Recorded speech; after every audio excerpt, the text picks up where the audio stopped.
Hello and welcome back, everyone. Welcome back to the Here Be Dragons YouTube channel. I am your host, Steven Stark, and joining me this week is the returning crew of the not quite Rocinante. We need to come up with a good name for our ship, but we're joined by everybody who's been here for Expanse coverage so far, and I'm super psyched to have you guys back. We've got Nessie, Bernie, Courtney, and John. So I'll let them each introduce themselves real quick. So we'll start with you, Nessie. Hey, Stephen, thanks. So happy to be back again. Nessie, Questing Beast, Twitter, you can find me there or here or wherever, but mostly here and there. So glad to be back. Nessie is going to be a recurring co-host in the future, just so I'm sure most of you have heard that by this point, but yeah, Nessie's going to be my partner in crime going forward. I'm sure we'll see some of these other folks for things too, but yeah. We're useful once in a while. Yes, but Nessie's useful all the time. That's right. I can't commit. Thank you, guys. Well, I guess that means you're next, Bernie, since you spoke up. All right. Hey, Copangs, what's up? How's everyone doing? I'm just here for shallow, responses and thirsty, hot takes. That's what my job is in this all, I guess. Because I haven't read the books. These guys are all well versed on it, but I'm just here for, because I still love it and it's still fun. Right. Even though I'm not as in depth as you guys. There's a few things to thirst over this yes, there is. Mm-hmm. All right. Well, then let's go to next is Courtney. How you doing, Courtney? I'm pretty good. How is everyone? Nice to see you guys. Tell everybody what you do, because you are kind of a rock star. What I do? You're a pillar of the community. I'm a pillar of the Game of Thrones, the Song of Ice and Fire community. I'm kind of new to the Expanse world, so mostly in that realm, I just do this. Right on. Well, we're glad to have you. I like as many different takes as I can get. And last, but certainly not least, my brother from another brother, John. Let's see how much we can disagree on these first 3 episodes, shall we? Well, hopefully not. I am most certainly probably the least versed in the Expanse of anybody in this group. But no.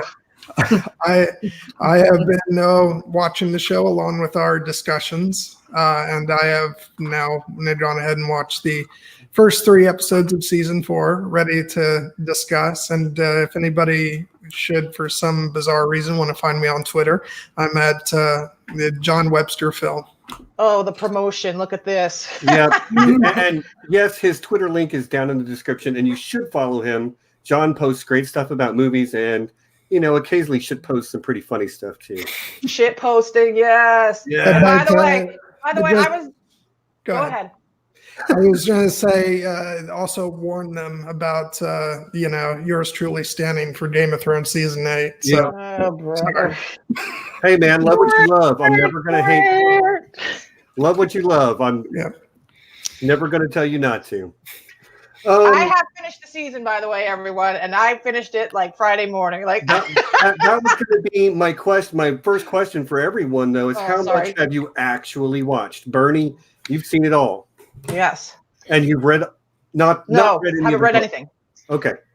But it's really hard just to talk about the first 3 because nothing's happened yet. A lot has happened. I see. It's all about perspective. I feel like a lot has happened. Yeah, I've got 1, 2, 3, 4 full pages of notes just for the first 3 episodes. What she's saying is it just keeps getting better. That's right. So how much have you seen then, Courtney? Well, I watched the first half, and then last night after a holiday party, I came home and put on the rest of them. But oh gosh, did you remember anything or what? I fell asleep before the end. Okay, so you haven't really seen it all. Yeah, and some of what I saw was after some champagne. Let's be honest. Okay. We're having some eggnog tonight, people. Just aqua caca for me. Just my sweet tea, man. Okay, but John and Nessie, you, like me, only watched the first 3 episodes, right?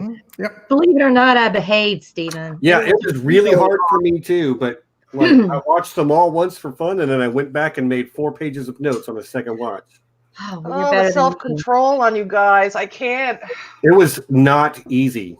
Well, see, I'd credit these discussions with giving me my restraint because I had to wait in between seasons while we were doing the previous streams. So it was a little bit easier for me to do it. Plus, I've got loads of other shows that I'm currently watching, so that helped. Right. Yeah, we got to finish this up because you know what's on tonight. Oh, yeah. And full disclosure, that is next week's discussion. We're talking Watchmen next week. Don't have all the guests lined up for that just yet, but I think I've talked John into doing it. Mm-hmm. And can't shut John up about it, so try to keep him out of it. Well, it's a great show. We're here to talk about The Expanse, but I'm not above giving Watchmen just a little bit of love here at the beginning because that show is pretty incredible. One more thing before we actually get into any conversation about the episodes. Bernie went and did something really awesome with her background. So Bernie, should I move? I'm gonna highlight you for a second. She's got my camera sucks. I'm sorry. Yeah, but it's still awesome. You've got all those ring dates in there. It looks so good, Bernie. Soul ring. It really looks good. Yeah. I thought it was very, very cool. So in the first 3 episodes, a lot happens that feels like it's setting things up, a lot of like putting plot points in place, but there still is a whole lot of characterization and like character internal struggles and external struggles going on. So yeah, I think there's a lot to dig into from the stuff I love to talk about most, which is like the character arcs and development. But we're going to hold off on my takes, and I want to give Nessie the first shot. Nessie, you're the whole reason we're doing Expanse streams, so I'm going to give you the first shot. Just first 3 episodes, do you have like maybe a favorite moment or a quote or anything that just really pops out to you?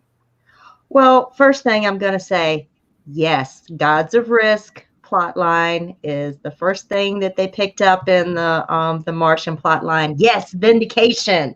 I got something right. Okay. No, I'm all out. That is the novella that just deals with Bobby, where she goes home, and it picks right up into that on her plot line. So I was very excited to see that. Bobby is now I think she's my favorite character. I'm really resonating with her and her story a lot. Yeah, I have lots to say about Bobby eventually. Oh, yeah. It's so sad she's away. I'm like kind of like upset she's separate. You know what I mean? Like she really didn't film with anybody. She's just kind of like off in Mars on her own, which is she's doing her own thing. And I know that they'll probably end up back together someday or whatever, but she I was kind of like wanted her with like Alex, of course. Like we thought that ship has, I was like, please let them get together. But I don't know if it's gonna happen. I don't know. But I was sad a little bit to see her separate. No, but she had to face the music, so she did, and Mars wasn't very kind. No. They weren't very kind or understanding, and now she's just left. It's a very sad case that's unfortunately happens with a lot of our military people, even though she's separated under less than ideal circumstances. A lot of people are struggling from when they're in the military, and they separate from the military with a lot of the same things that Bobby is right now, dealing with the VA, the Martian VA, having to find their place in the world, coming home and ending up sleeping on a loved one's couch for an unknown amount of time while they're trying to find their feet. I mean, I know so many people that this is a very, very similar story to. So hers, it really resonates hard with me. Sure, and they have no jobs. They're forced into crime because that's the only way that they can do, sometimes it happens, Sometimes it happens. Just to survive. And the Martian military economy is tanked. Yeah, You know? no, everything that the unemployment lines they're not doing well in Mars. Mars is not so great right now. Everybody wants to understandably leave for a better future somewhere else where they don't have to spend generations building a Earth Gothic. and Mars had finally discovered peace just in time for everybody to just want to leave. So peace broke out. And when you've got a military economy, that tanks your economy. So they're really struggling right now on Mars. Yeah. Sorry.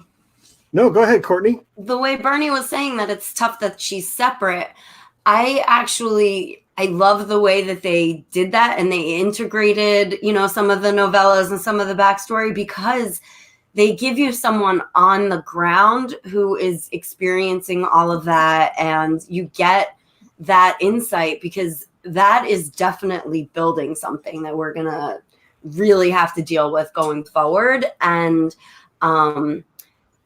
in the books, it's easy to give a lot of exposition, but for a show, they have to have somebody that we relate to, that they can put right in the thick of all of that and show us how,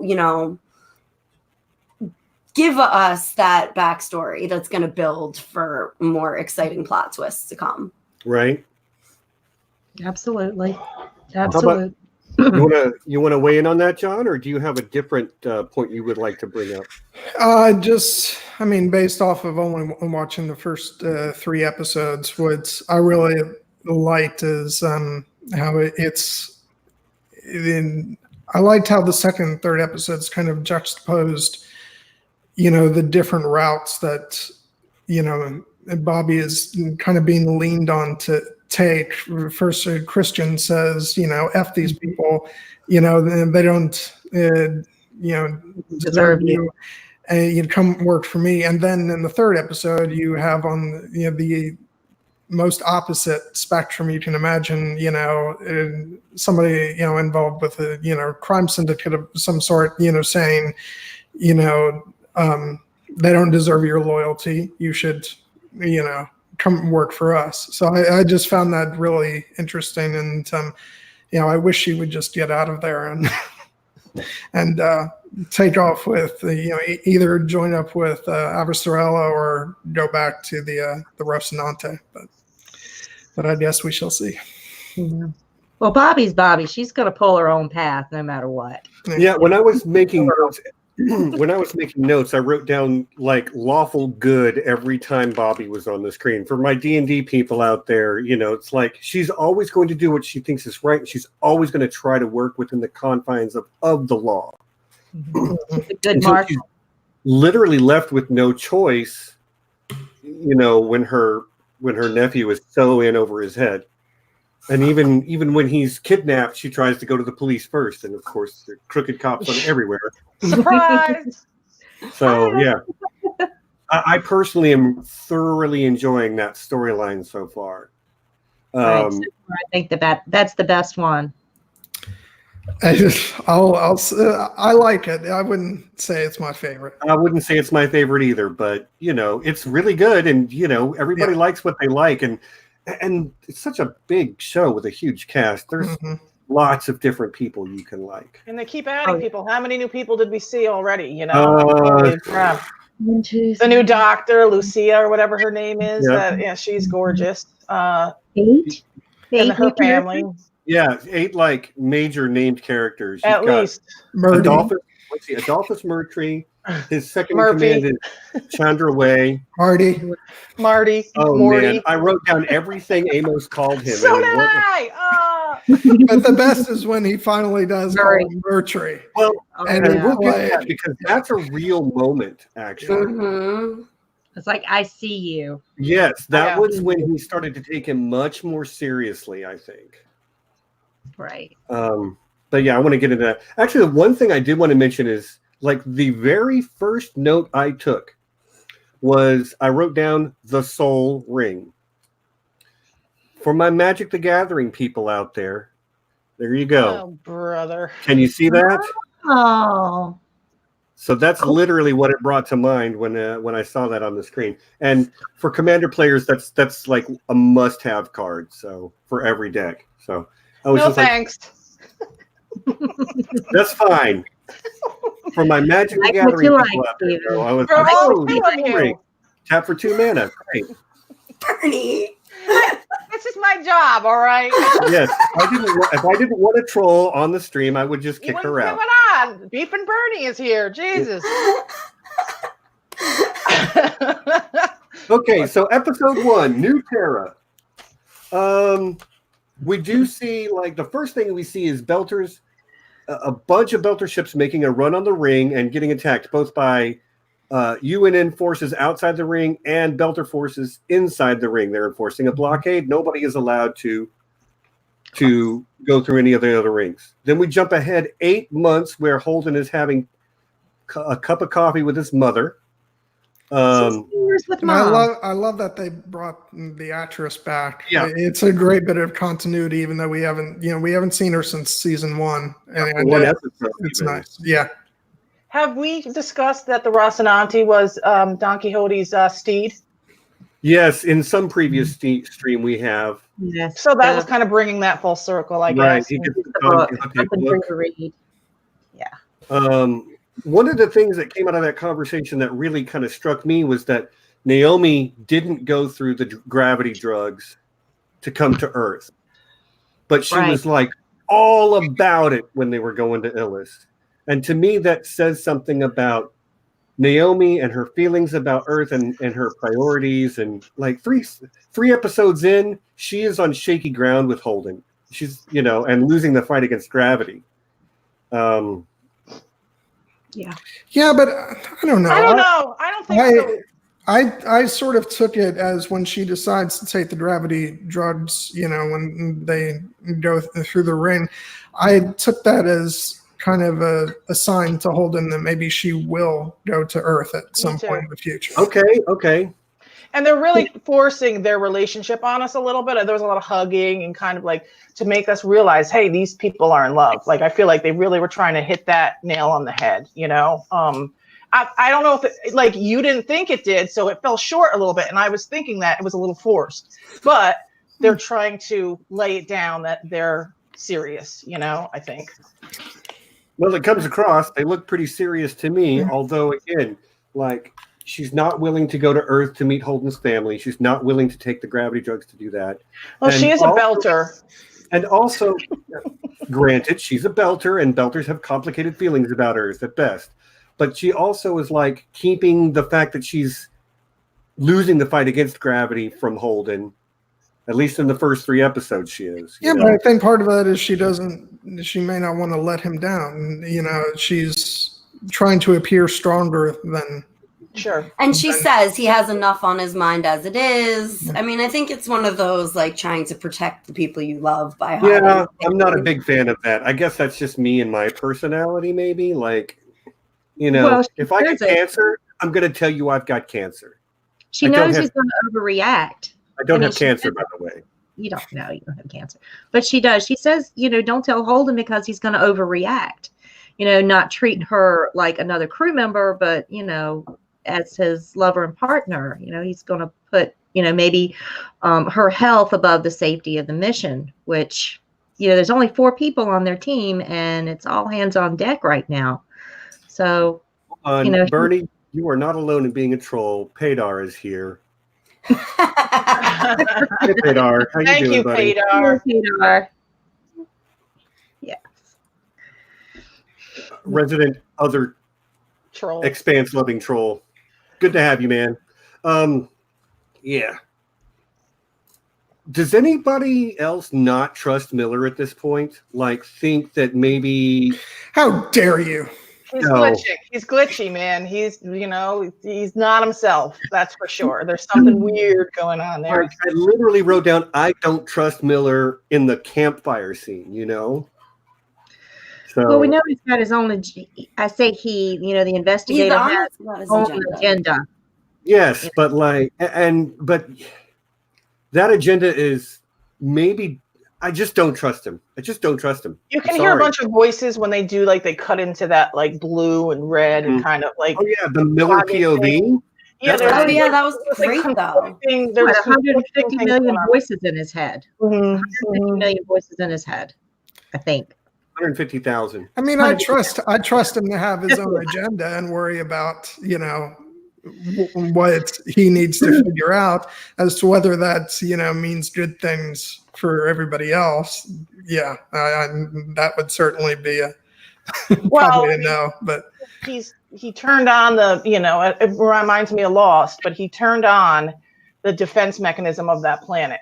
Like, they're trying to take anything living off that planet again. And that's, I think, Miller's fault and Holden's fault, because all the, the lightning and the locusts, whatever they were.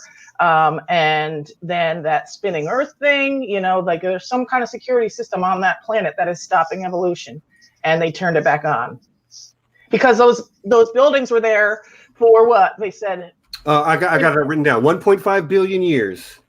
Right. So they've been, shutting down ecosystems, and she said there's at least 3 biomes. At least, who knows what else? Every time life tries to spring up, it takes it down again. So, and for those of you that care, 1.5 billion years, there was already abundant life on Earth, but it was all still single cell life. Multicellular life popped up about 600 million years ago.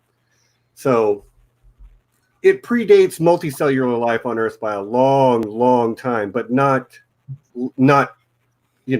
single cell life. Right. Well, that's what they say. They sent the protomolecule package, and it hijacked the single-celled life form on the planet to do its thing. It was meat for the machine. And so when life re-established itself, it was much, much later in the game. Yep. Yeah. Again, at single cell level. But again, if it's 1.5 billion years and the life that's already there has evolved to the point to have roots, then that happened much faster than it did on Earth. And maybe the protomolecule has something to do with that. Yeah, I think maybe it started there or something. Like something is, going on there. The protomolecule, someone had to make it, and then it got stolen or whatever, and now it's where it is. But it started somewhere. Some life form started it, and it could well be there. I don't know. I didn't read the books, but right. But we'll see. We'll see soon, I think. Neba with the fedora. Shh. I love it, Pedar. That's hilarious. The next thing we see is the Rossi flying along. I guess they're on their way to, or no, they're not on their way to Earth. They're in Earth orbit. And Alex talks about a thrust compensator for the railgun, which is, again, just a great science that this show does over and over again. If you launch something at 100,000 miles an hour out one end of the ship, well, your ship's going to get pushed back the other direction quite a lot, even if it's a small thing, just because of so much, force. So I really like that they it's almost a throwaway line, but this show does its science with throwaway lines a lot of times. Yeah, they do that I notice when they're like walking away. Like I watch with closed captioning all the time, so I can see what they're saying when they walk away. And they're always talking about something sciencey, like Alex and Amos walked away and they were talking about, I know this guy on Mars and blah, blah, blah, and they kept on talking. And there was another conversation going. So, I got a guy. Yeah. I got a guy. Yeah. Amos probably got a guy just about everywhere. Yeah. They also got makeovers. They all got nice new uniforms, kind of, Everything looks really, so yeah. They got like Sharla got a new costume, polished, and clearly had work done. I mean, can we just talk about Amos's?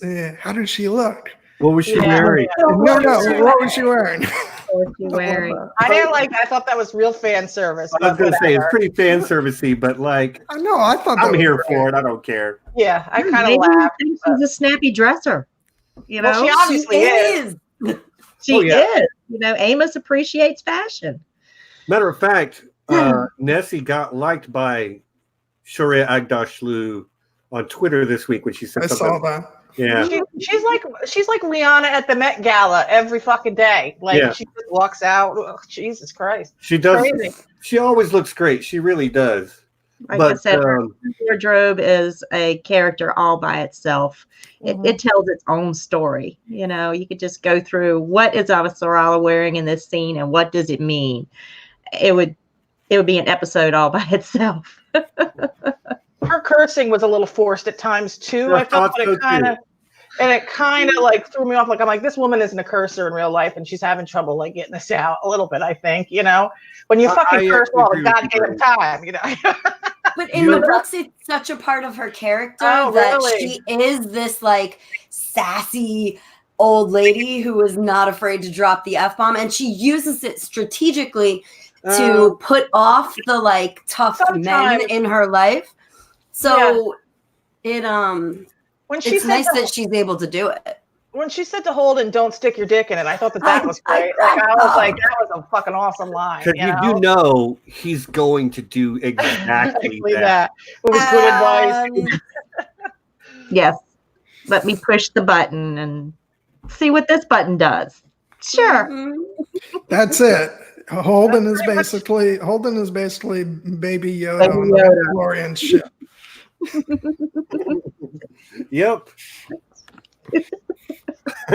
Sorry, now we're talking about Mandalorian. That's okay. Mandalorian's a good show too. You should watch Mandalorian if you're not watching it. This one that came out Friday was amazing. But yeah, I thought it was the best one. Sorry, I did too. Did he take off his helmet yet? Oh no, he's not going to. I was bet money he's not going to. But the next scene in the first episode is where we actually start to catch up with Bobby, and we see that she's actually pretty miserable. Her job is to take apart decommissioned warships now, which is a complete waste of her and her abilities and her moral compass. Yes, absolutely. Mothballing the fleet. Yep. But I'm putting it on mothballs. Where's it going? That's a whole. Yeah. There's all kinds of crazy shit going on. That's what she's doing right now. She's decommissioning, all these. Her life is basically being taken apart in front of her eyes. That's a really good way to look at it. And she's sleeping on her brother's couch. She's like, I'll be out. I've got a lead on an apartment. I'll be out soon. She knows she feels like she's overstaying her welcome. She's not in her own place. She doesn't feel right in her own skin. Yeah, Bobby's in a bad, bad place. And that one phone call from Alex, as they're just flying by in real time, that meant so much to her. Yeah, I wanted them to just slow down, pick her up, and take her with them because they could kind of use her right now, I would think. Yeah, they could use some extra help. And talking about the reality of the technical things, I love how they show that there's a delay in their conversation and they're stepping over each other's words, and just like that reminds me of a lot of online conversations I've had. Like right now, yeah. I like the way that they use those phone calls on the trip. Each one of those phone calls to kind of show the passage of time. It's like, okay, they're leaving Worth. They're at Luna getting the work done. They're passing Mars. Hi, Bobby. Let's say hi, and then on the way to the ring. So I mean, it's a neat way of showing the passage of time without saying 18 months later. Yeah. So pretty good. And don't sleep on Clarissa checking in. That's not wasted time there. Peaches. I know, right? There's maybe something there. Maybe. Yeah. They're trying to push a bunch of ships with him, I feel like, and him, well, I don't know. He's got a shirt off a bunch of times. I'm not complaining. I'm not either. Yeah. Whoa. No, I like that because it kind of was a way of illuminating the passage of time that we missed in between seasons, and showing this relationship that formed while we were out, basically. And I liked it. I thought that was well done. And it kind of showed his Amos's humanity. He took, I don't want to say pity, but he treated her like a human being, on the trip back, from the ring adventure. She was a prisoner. She was, under guard. She couldn't go anywhere, but, she spent that time with him in the machine shop doing something productive that she was good at. It kept her from, like she said, it kept her from going insane. Yeah, that whole, like, leaving the seals on the airlocks unlocked or whatever, it was a very Amos thing to do. Very much so. It looks like we lost Courtney. Hopefully she'll come back. She was telling me earlier she might be having some trouble. She was having some trouble earlier in the day. So we'll see. Fingers crossed. So I want to talk about we're not leaving the shirtless, conversation yet. That guy, what's his name? Wes in real life? Wes Chatham. Yeah, he was so reticulated. Like, that means, like, you see all the veins and everything. Like, he must have starved himself and not drank anything for like a week. And then I was like, God damn, he's all hard as a rock and cut. But he was seriously, like, running around in garbage bags and sweatpants and, like, to get that shot. I swear to God. Kudos, Wes. That was a lot of hard work. Spent a lot of time in the gym. You can see his heart in his veins. He did not skip leg day. I don't know. I think it was all a bit forced. Oh, okay. Oh, hush. It was maybe a little bit. They are, we had a hold and shirt. I'm like, okay, these gratuitous shots, but hey, I'm fucking taking them. I'm not complaining about that. The girls maybe didn't take the shirts off enough for you, but yeah, I'm a happy camper. Maybe we'll get our fan service in that way later in the season. Maybe, hopefully. Hey, I'm ready. My body is ready. But I'm not here. I'm not there for the thirst. I just drink it when it comes, I'm out of drink. But okay, you totally derailed my thought process. Okay, the next scene in the first episode is Ashford. Yes. The anti-pirate. God, I love it. Which is like, who would have ever thought? But he's clearly super conflicted about it as well. Yeah, he's not a happy camper. Oh, yeah. For the Belt Estate. Yes. Yeah. Their chemistry is so good. His and Drummer's chemistry. I love those two on the screen together. Absolutely. They play off each other so well. I think it's the best team on the show, to tell you the truth. Because normally I wouldn't really be invested in their story, but I always am. And it's the way they communicate with each other, and they have a love for each other, for sure. At least a respect. Yeah. Respect. Yeah. Well, it's love like a uncle, kind of like that deal. But Papa. Yeah. No. So I always love when they're on screen, and that guy's a pretty good-looking guy in real life too. He's got like the hound fucking burn on his face, but he's a great actor. He really is. Little daddy there, yeah. Yeah. Oh yeah, he's played some great characters too. Great actor. I also really love the conversation that takes place briefly between Drummer and Naomi as they're passing through. Yeah. Where Drummer is like, Phone call. she kind of hates the idea of Belters going planetside anywhere. Yeah, she's like, you're a traitor, Naomi. Like, what are you doing? And then Naomi's like, no, you're wrong. You need to change your way. You need to open up your mind. Like, you can see there's a struggle there still. Everybody should have a choice. And I think that's ultimately the right answer. Mm-hmm. Yeah. And Drummer doesn't know that right at that time, Naomi is taking those drugs so that those injections so that she can go planetside. And she's making the commitment. That's a huge commitment that she's making. Those injections are brutal. You can just, she's got the mouth guard in her mouth, and they're just over and over with the injector all up and down her arms and legs, in her phone, in her mouth. And she's just taking it because, it means so much to her to be able to do this. She wants to experience it. To have the option, I think it was, their relationship between her and Holden's been going on long enough that this isn't, this can't possibly be the first time it was like, I wish you could meet my parents or whatever. And then when the opportunity arose and she hadn't been able to commit to it. But I seriously think after Holden's time on Earth, and she could see the relationship that he has with his family. It's like the big Thanksgiving meal where everybody is loud and arguing, and it's like, and she's there separated. I think that was the tipping point for her in their relationship. She's going to commit. And taking his family and everything is part of that commitment. Sure.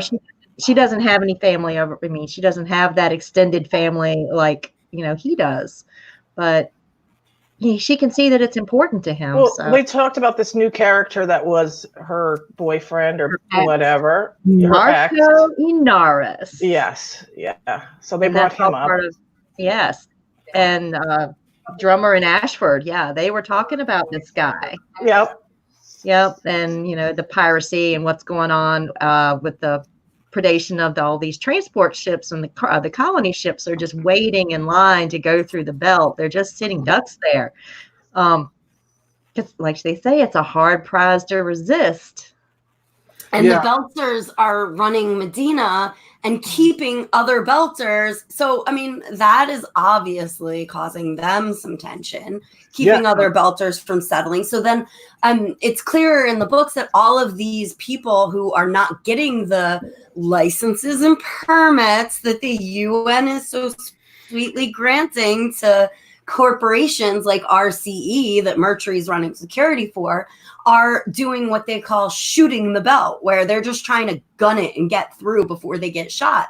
And if enough people are trying to access all of these rings at the same time, it becomes increasingly challenging to regulate. Like if everybody gets on a nice, neat line and you check all their permits, that's great. But I mean, what happens when everybody just wants to get there and all of these people who wouldn't have the permits otherwise are just willing to gun it through? And we see the Barba Bacola do that.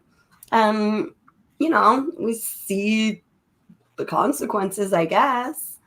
Yeah, but like you can understand why they feel the need to do that as well. Because they are being turned away at every port. From everywhere, again, they went to, they're the ones that built Ganymede. Ganymede was destroyed by the Inners. And then they're not allowed to go anywhere. And they're just... And who's granting those permits? And how hard is it for refugees to get them? And it echoes immigration policy in, our own country where, you can apply and apply and apply through all the legal means, or you can take your chances and try to hop the border. It's just some refugees that are desperate enough are obviously going to attempt that. Yep. And there's no, I don't find fault with that. Although it's life or death. They're out in a spaceship in outer space with no options. Right. I totally agree.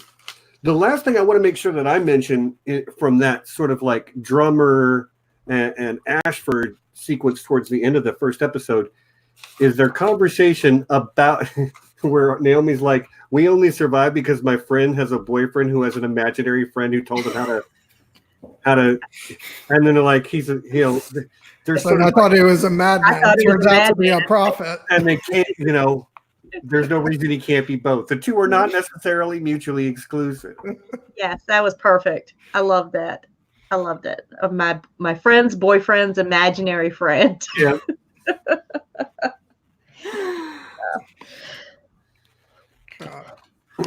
Sounds ridiculous, but if not for Miller. Right. So the heavy shuttle comes down from the RCE ship, and somewhere on the way down, something really, really bad happens, which we come to, I have come to suspect, what I actually thought was happening at the time was that they were attacked by a railgun because of the way it looked like things were punching through sort of like pinpoint from underneath. Mm-hmm. I think those were just shards of the platform. Yeah, but then like later they blew up the platform, and that's pretty extreme response to blow up the platform. But like clearly one of the Belters had to have done it. And I'm a Belter sympathizer. I really am. But we know there are factions. yeah, and what I really like is that, and this is one of the times that I think they've done it really well, is that within the same group of Belters, we're seeing very different kinds of Belters amongst them. So it's not like, you just paint them with a broad stroke and say, these are a bunch of, shady, Belters who are willing to engage in terrorist-like activities. You've got people who, really want to,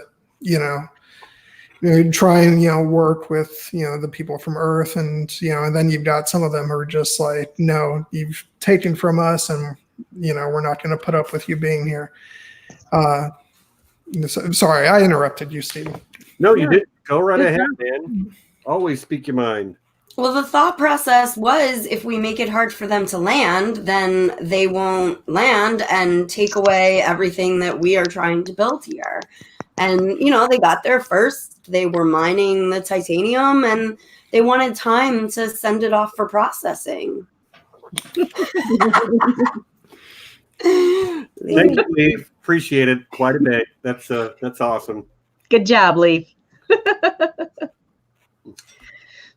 Yeah, but like,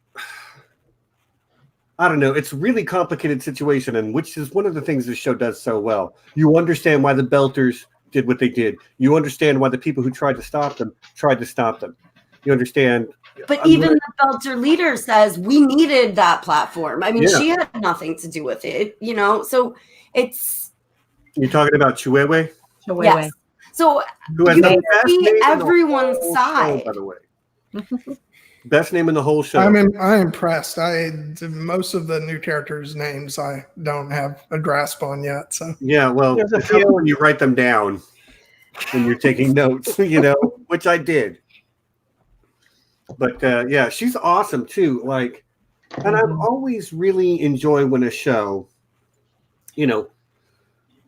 modern Hollywood sometimes doesn't give a very fair deal to middle-aged women, no matter what their ethnicity, and of course, if you're a lady of color, even less so. So to see somebody who is a middle-aged woman of color being put in a position where she's authoritative, and I don't know, I really like that casting, I guess.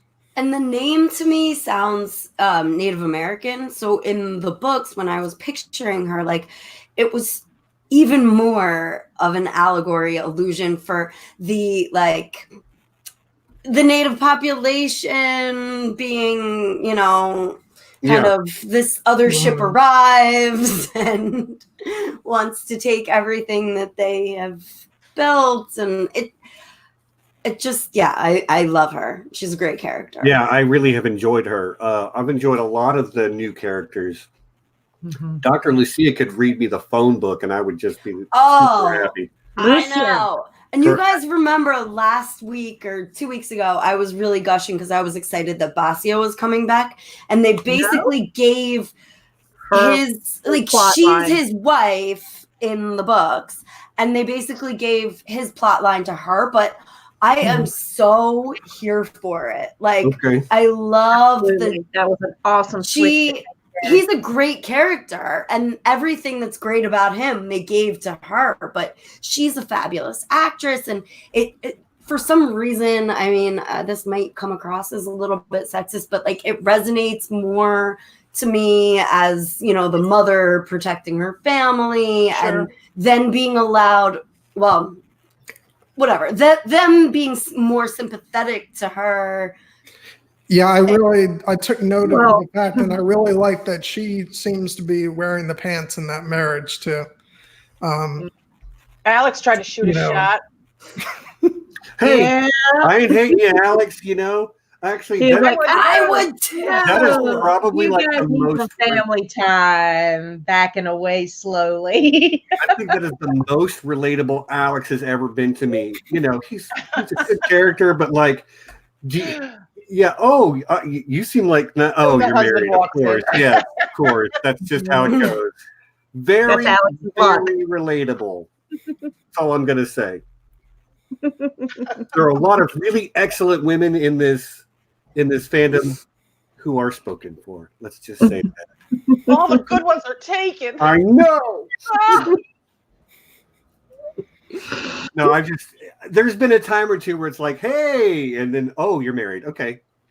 But there ain't no, you don't know. You slip it into the DMs. Yeah. Anyway, I feel Watch like out. now is the time to move away from this topic of conversation. Did it get hot in here? Switch gears for a second and just talk about,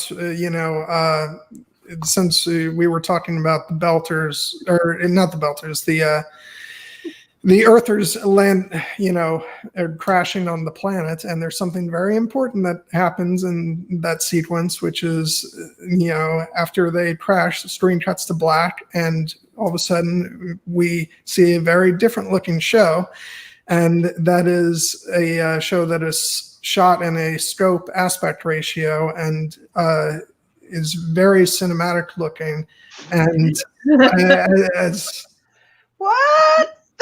We're getting some pro tips right now, people. No, John works in film editing, don't you? Oh, Yeah. I guess so. And Shit. let me just say, I was freaking over the moon with all this stuff because, and it's not just the fact that it's shot in a different, a wider ratio, because that's easy enough to do. But the way they framed all the shots, it's, it looks like a big screen production. And the visual effects are freaking amazing. The budget that Amazon has poured into this. I mean, with all the scenes with, Holden, Alex, and the new character, I don't know her name. Walking up to the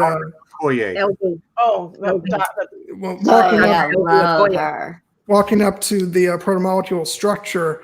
I mean, it just was like nothing I've seen on a television show before. It looked like one of the most expensive science fiction films ever made, and I was just blown away by it. And part of me wishes they would shoot the whole show like that, but I know that they're doing it for a strategic reason to to really separate out these scenes. It's like the way the Matrix kind of has a blue tint to everything that's not in the Matrix and a green tint to everything that is in the Matrix. Mm-hmm. It's like a visual cue. Blue tint.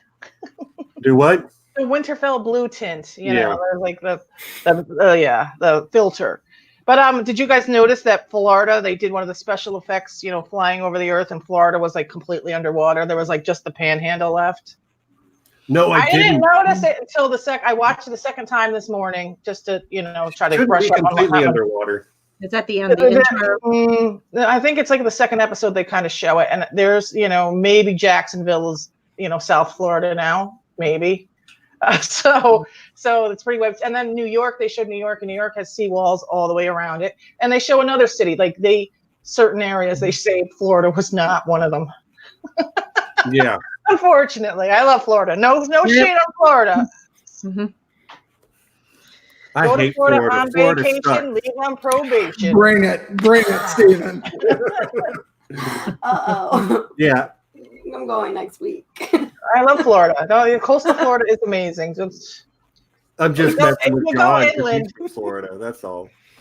I'll be on the beach. I always talk shit about Florida, so it's not like I'm offended. Right. Florida's gone, John. It's gone in this story completely. Well, almost completely. Look at it. Try to go back and look at it. I think it's the second episode they show that. I'm going to. Yeah. I missed it. Does anybody else have anything? There was so much else to see. I missed it. Anybody else have anything they want to say about the first episode before Can we just talk about the landing sequence? Yes, absolutely. Because then that's a big part of the new with the cinematography change. They use that in a big way for their landing, and it seems like once they walk out onto that planet, it feels like in a lot of ways a different show. Almost, yeah. But I love even the scenes just approaching the planet when they're still on the ship. The music that's used during that sequence, it just feels so grand, and you really sort of feel the emotion of them getting ready to land on the planet. And I just love it. It's one of those great kind of sequences that's driven by music. A lot like you'd see occasionally on, Game of Thrones, like Dany, landing on Dragonstone for the first time, where it's something that's driven by visuals and music. And I just thought it was fantastic. Couldn't agree more. It was beautiful. Absolutely. The ship looks so good. Yes. The paint job, oh my God, it just looks so good. And, oh God, it just does. And, paint job, I think they put the red on it, even though nobody really they were talking about how the ships in space are just like no color, flat black, gray, whatever, and then they've got the red, the bold red on there, and it just looks so good. Well, from a design perspective, I mean, that contrasted with the sky, which has that little bit of a greenish tint to it. That parking job that Alex did was pretty fucking good too, right up against the cliff, and then the bridge came out on the third floor. I was like, oh my God. They chose their spot carefully. I'll just, primo parking. Cliff is the right height. We'll park right there. Yeah. I will say, this show has very, very few things to criticize, but I felt like some of that scene had a little bit of weak CGI, especially the bridge itself. But I am being super nitpicky here. My nitpicks for everything I've seen so far is maybe there was the tiniest bit of not perfect CGI in that one scene, and then I think Christian cursing is a little forced at times, but that's it. I'll be honest with you. I did not really pick up on the fact that the bridge scene was shot against green screen until I listened to an interview with the cast members that said that it was. I actually thought that was shot on location like everything else. So this is my disagreement. Okay. Hey. They do a fabulous job of picking locations. But that's, yeah, that said, once I did know, I could spot it a little bit. So it's, it's not like, I think it's a completely invisible job. I'm just saying that, for me personally, I didn't notice it first time. So, but yeah, I'm really trying not to disagree on purpose. No, you should disagree with me whenever you do. I mean, I think that they have to, in some sense, they do an amazing job of filming real locations on Earth and somehow making them feel futuristic or alien. But every once in a while, they have to throw something in there that is actually so different from anything that we would experience on Earth to give that credibility that we actually are on a completely alien planet. We're on the other side of the galaxy right now. What's the location? A lot in Canada. Mostly in Canada. Really? Yeah, they shoot in Toronto, in and around Toronto. Yeah, Toronto is their central location. I mean, they've obviously had to shoot some in New York to make it look like New York. No, I bet that's Toronto still. Yeah, I think so too. They can make Toronto look like New York pretty easily. Mm-hmm. But they just did the special effects. I looked on IMDb or what is it, Movie Maps. IMDb, I was curious. Okay. And they said New York Movie Maps where they pinpoint, and there were some things that were shot in New York. But for instance, when they were supposed to be in New York at the New York Ripley's Aquarium, they were actually at the Toronto Ripley's Aquarium. So there are some things, but there are certain shots where they actually had to use real New York when they were at the UN and stuff like that. You and I talked about how much it felt like New York just moved into the future. I mean, I'm sure they did things to alter it and stuff like that, but Hadar says that the Ilus scenes were filmed actually in northern Ontario at a disused quarry. Yeah, it looks That's why it looks so.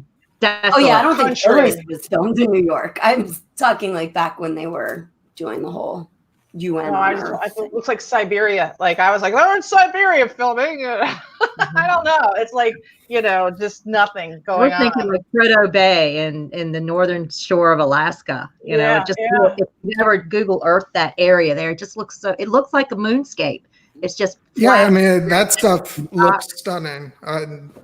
Yeah, That's it cool. looks like it could be on another planet. It's so different from what we're used to here. Yep, and they were able to use filters to change the color of the water. It was cool. They did a good job. It was totally believable. Never took me out. Like that's all I care about. Just don't take me out of the fucking show. Let's keep going. And they really sold it. Yep, I agree. Then they're still using our water up here for pizza down in New York City. So that's why Holden said the pizza's still good in New York. Do you know they ship it down to DC? Certain pizzerias down here, they ship it down to get to make actual New York pizza. Sure, that's my water. That's our water up here. It's right down the street, or the reservoir. So it's crazy. Nice little plug there, Bernie. Yeah, New York pizza and bagels. Can't beat that shit. I mean, you can't. You literally, and even the places that bring the water down, it is not as good here as it is in New York. I can attest to that. I grew up on that. Those are the two things that every time I'm home, I have to eat. Those are the two things that when anyone comes to visit me, I'm like, could you bring me some pizza? Yeah, New York still has good pizza in the future. I'm happy. I love it. Sorry, that was a total transition. Yeah, we really just went off the rails, but whatever. Bernie, can you come visit me and bring me some pizza? Bring us some water, jugs of water. I don't even want water. Pizza's not going to make it. Never had New York pizza. Wait, you didn't pronounce it water. Water, coffee. I'm walking over here. Okay. Exactly. We got to get you some New York pizza, man. Chicago style pizza is a fucking casserole. This all right, that is a goddamn pizza. Guys, okay, sorry. Every stream should be a pizza stream. Okay, but you and your mom fed me Texas barbecue. I should feed you New York pizza. Oh, there you go. Yeah, we'll do a trade. You owe me, Courtney. I do. More I owe your mom. Betsy, I got you. I paid for all of that. Thank you. Oh, I love you.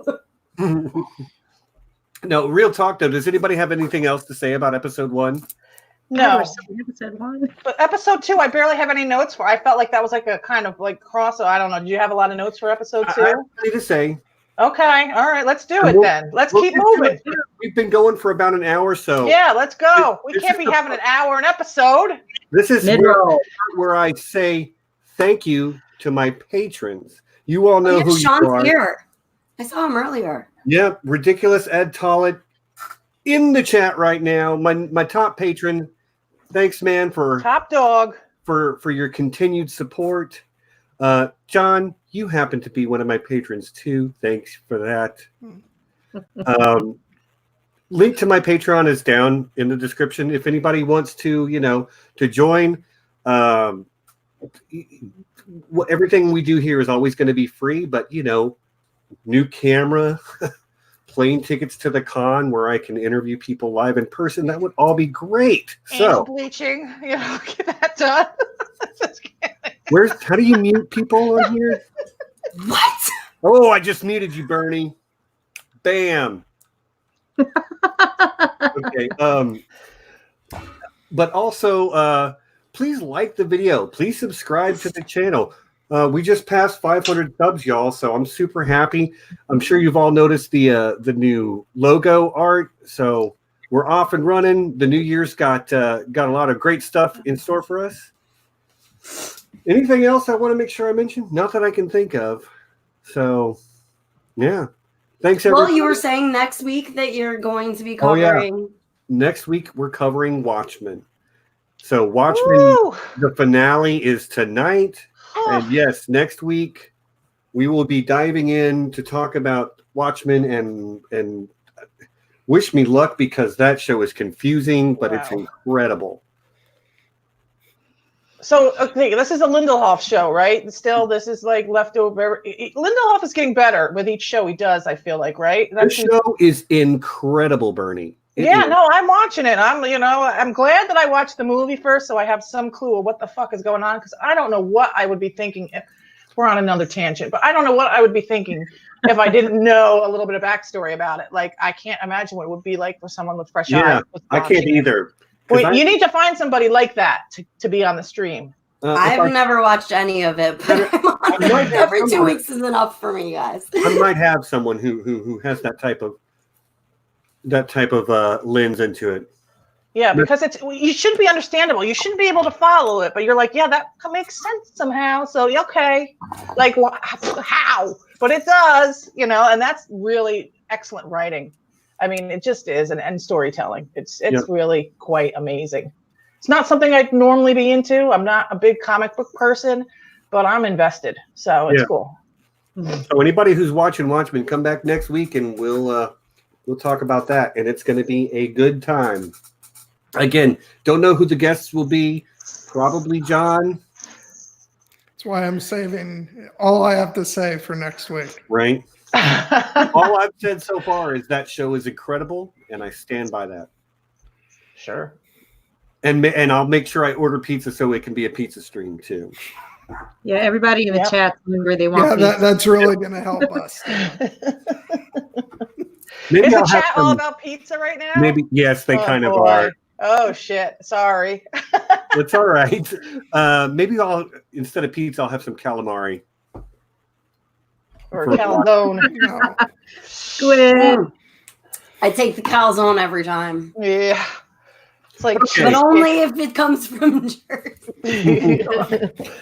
All right, y'all. Episode 2, titled Jetsam. For those of you that don't know, that word describes crap floating in the ocean that was thrown overboard to lighten the load on a ship. Flotsam and jetsam. Generally used to describe like stuff floating after a shipwreck.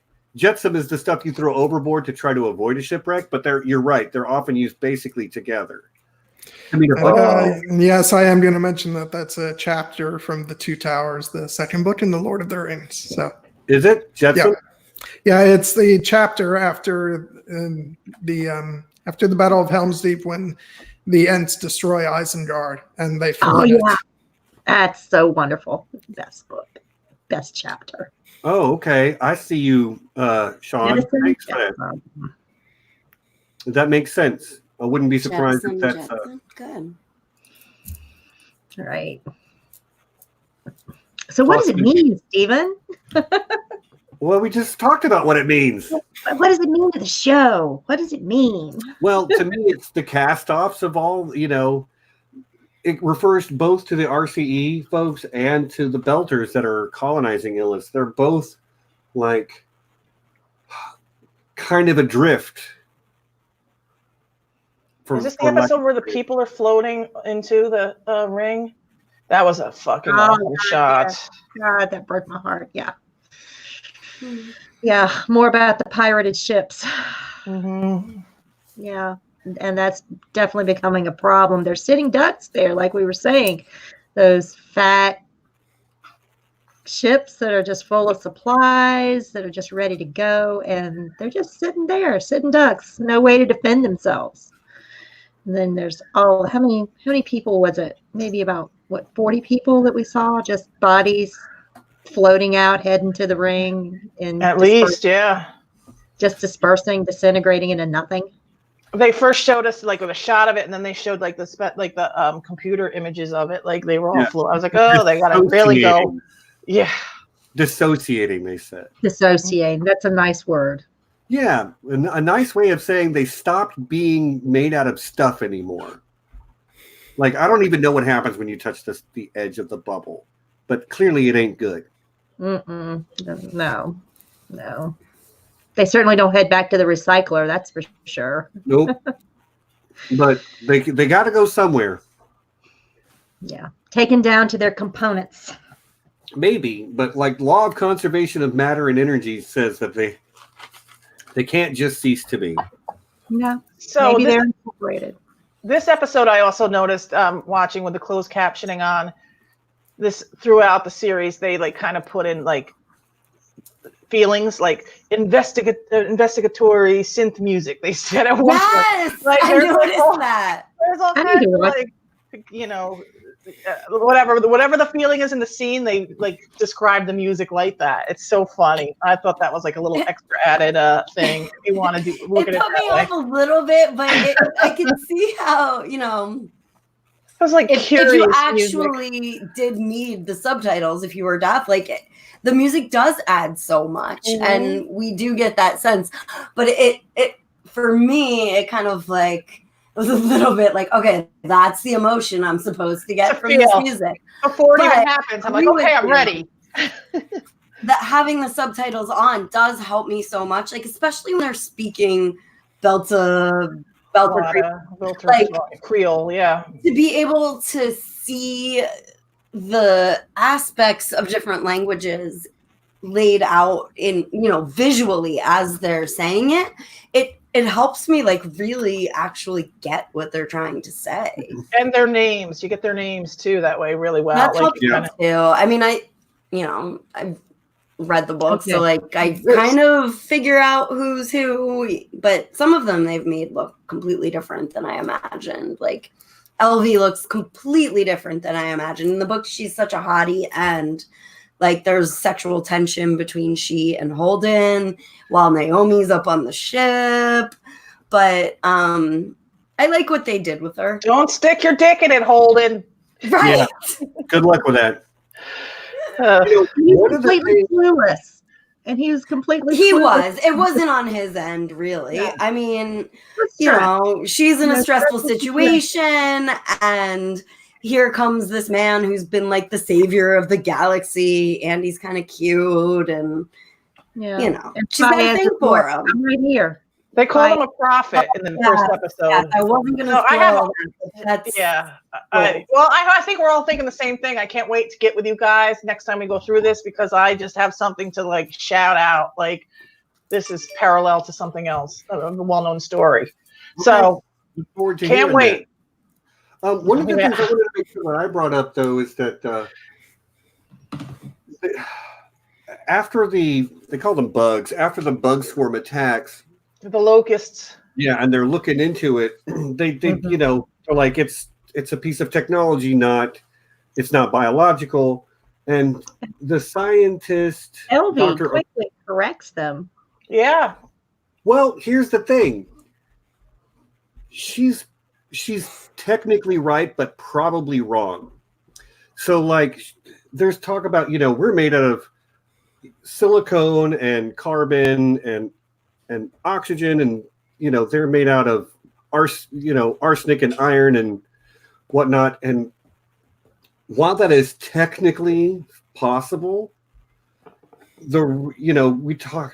I'm sure you've heard humans referred to as carbon-based life forms, and some, you know, lots of different sci-fi uses that.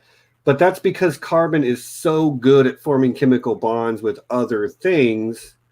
I mean, to the point that we call basically any carbon compound an organic compound. It's a stable bond. Right. So the idea that life can develop with, say, silicon instead of carbon is technically possible, but like it's not nearly as stable. So it probably would never happen. Sorry to burst your bubble, guys, but you know, at least our modern understanding of biochemistry or modern chemistry, non-carbon based life probably doesn't exist, just due to the fact that's that those so terrestrial, Steve. I know. What can I say? Close-minded. I did kind of love the idea that like the Earther doctor tells the Belter she has a terrestrial mindset. It's like, oh, delicious. And then his attitude toward it too. It was just like, oh yeah. Mm-hmm. Yeah, Elvie just kind of goes around sticking her foot in it. She's, bless her heart. We learn a lot through her, though. You know, her and her guy up on the ship there. That's they're relaying a lot of really good information. So moving the story along. That's like their whole, role right now. I like that they've got the Fayez's up on the ship. I mean, he survived the crash, thankfully, know, and he went back up where Elvis decided to stay on planet, where as Brittany, as you know, that's a little different. I know. In the books, we get that perspective from like Naomi and Alex kind of viewing things from above, and they're above and below telling us what's going on down below. But as much as I would have really liked the whole Havelock storyline to come, I would like to have him back. But they clarified, they cut things down. They have to parse things. I mean, not every character in a show can have that longevity. We have to care about our central characters. And, with every new book or season, there's going to be more people introduced. And you can only emotionally invest in so many people when you're watching a show. So it was kind of like a character fruit basket where things that they kept the plots, they kept the storylines, they just shuffled who says what, who does what's who's and where. Like I said, I really like the Lucia, like it does work, and I really like the way that they put Bobby into some of the things going on Mars that she didn't otherwise have a finger in. I liked it. It made it more compelling as a viewer than as a reader, where, as a reader, you're getting all these details and you're already invested and you're going to read it anyway. And, they can give you a lot more backstory. And I think the changes make a lot of sense. I like the way that they did it. Right on. Bill Ross points out that the protomolecule changes physics and probably biology. So my statement earlier probably, can be taken with a grain of salt, as can any science discussion where the protomolecule might be involved. And also Padar is calling me a carbonist, which I think is the greatest sort of like... I love it. Yeah, also, Padar, they did reference the mimic lizard. If you watch closely, when they talked about the lizard that throws up his own stomach. What I think of as the butterflies, the like flying razor blades that cut everybody's face, the swarm. Murtry asked, what was his name? Like Scotty or something like that. That got shot in like he asked him, have you really never seen that before? And he was like, I saw a lizard that swallowed something by spitting out its own stomach. Like, you see new things every day here. It's not that weird to see something new for the first time. Like, and I loved that there was just that little shout out to the mimic lizard, because right on.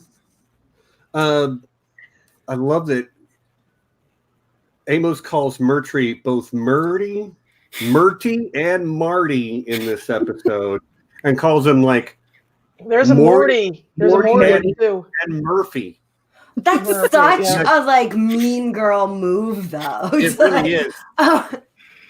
But that's an Amos move at the same time. Yeah. That guy just plays the best villain. You just see his face and you're like, I gotta hate this guy immediately. What I love is that not only does he do that to his face, he also does it when he's talking about him to other people, which I find hilarious.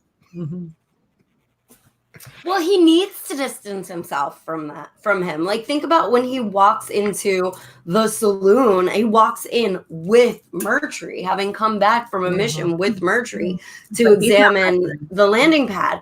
And all of these people are looking at him like as if he's on Team Earth, He needs to establish that actually...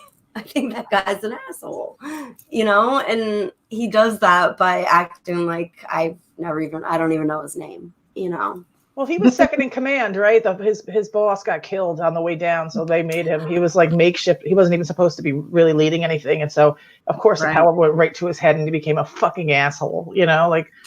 Well, the mission commander was killed, who should have been like in charge of everyone overall, but Mercury's really just head of security. So they basically ended up with like the guy that was just hired because he was a dumb gun actually like having control over the situation, whereas prior to that he would have just had to follow orders. You know, he was there to protect the company's interests, but he was never intended to be the brains behind the operation. No. It's funny because you remember previously I was talking about how I had, hoped that Burn Dorman would be playing someone a bit more complex than, the usual. The maniac. And what's funny is that up until the very end of episode 2, I actually thought, well, there's a lot more going on to this character, and he's an asshole, but he's not, like a lunatic or anything. And then he pulls out the gun and shoots the guy, and I'm like, oh, okay, wow. Okay. Well, first of all, there is a lot of story ahead of us. Second of all, I thought that the books did something. I mean, that the show did something that the books did not.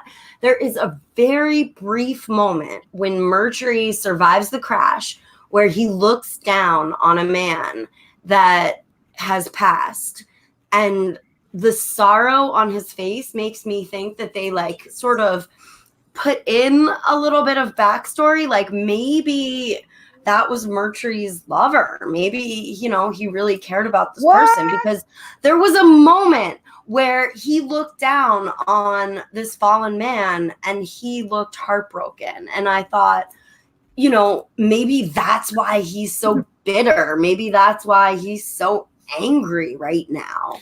I certainly that was the I didn't pick up on that. Oh, you might be right.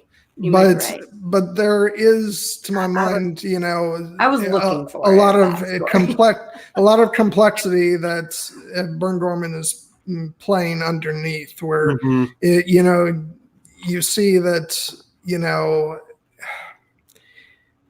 there's kind of almost two sides to him, where part of him is trying to be reasonable and figure things out, but then like Amos tells him, there's this underlying sort of a thirst for violence, and so it's in a way, even though he has ended up playing another sort of murderer, I feel like it's a lot more complex than what I've seen him do. The power grab. I mean, to be fair, he is within the confines of the law. Like, his corporation asked for permission to go to this planet. They got permits from like Earth and Mars. They are fully sanctioned by the UN.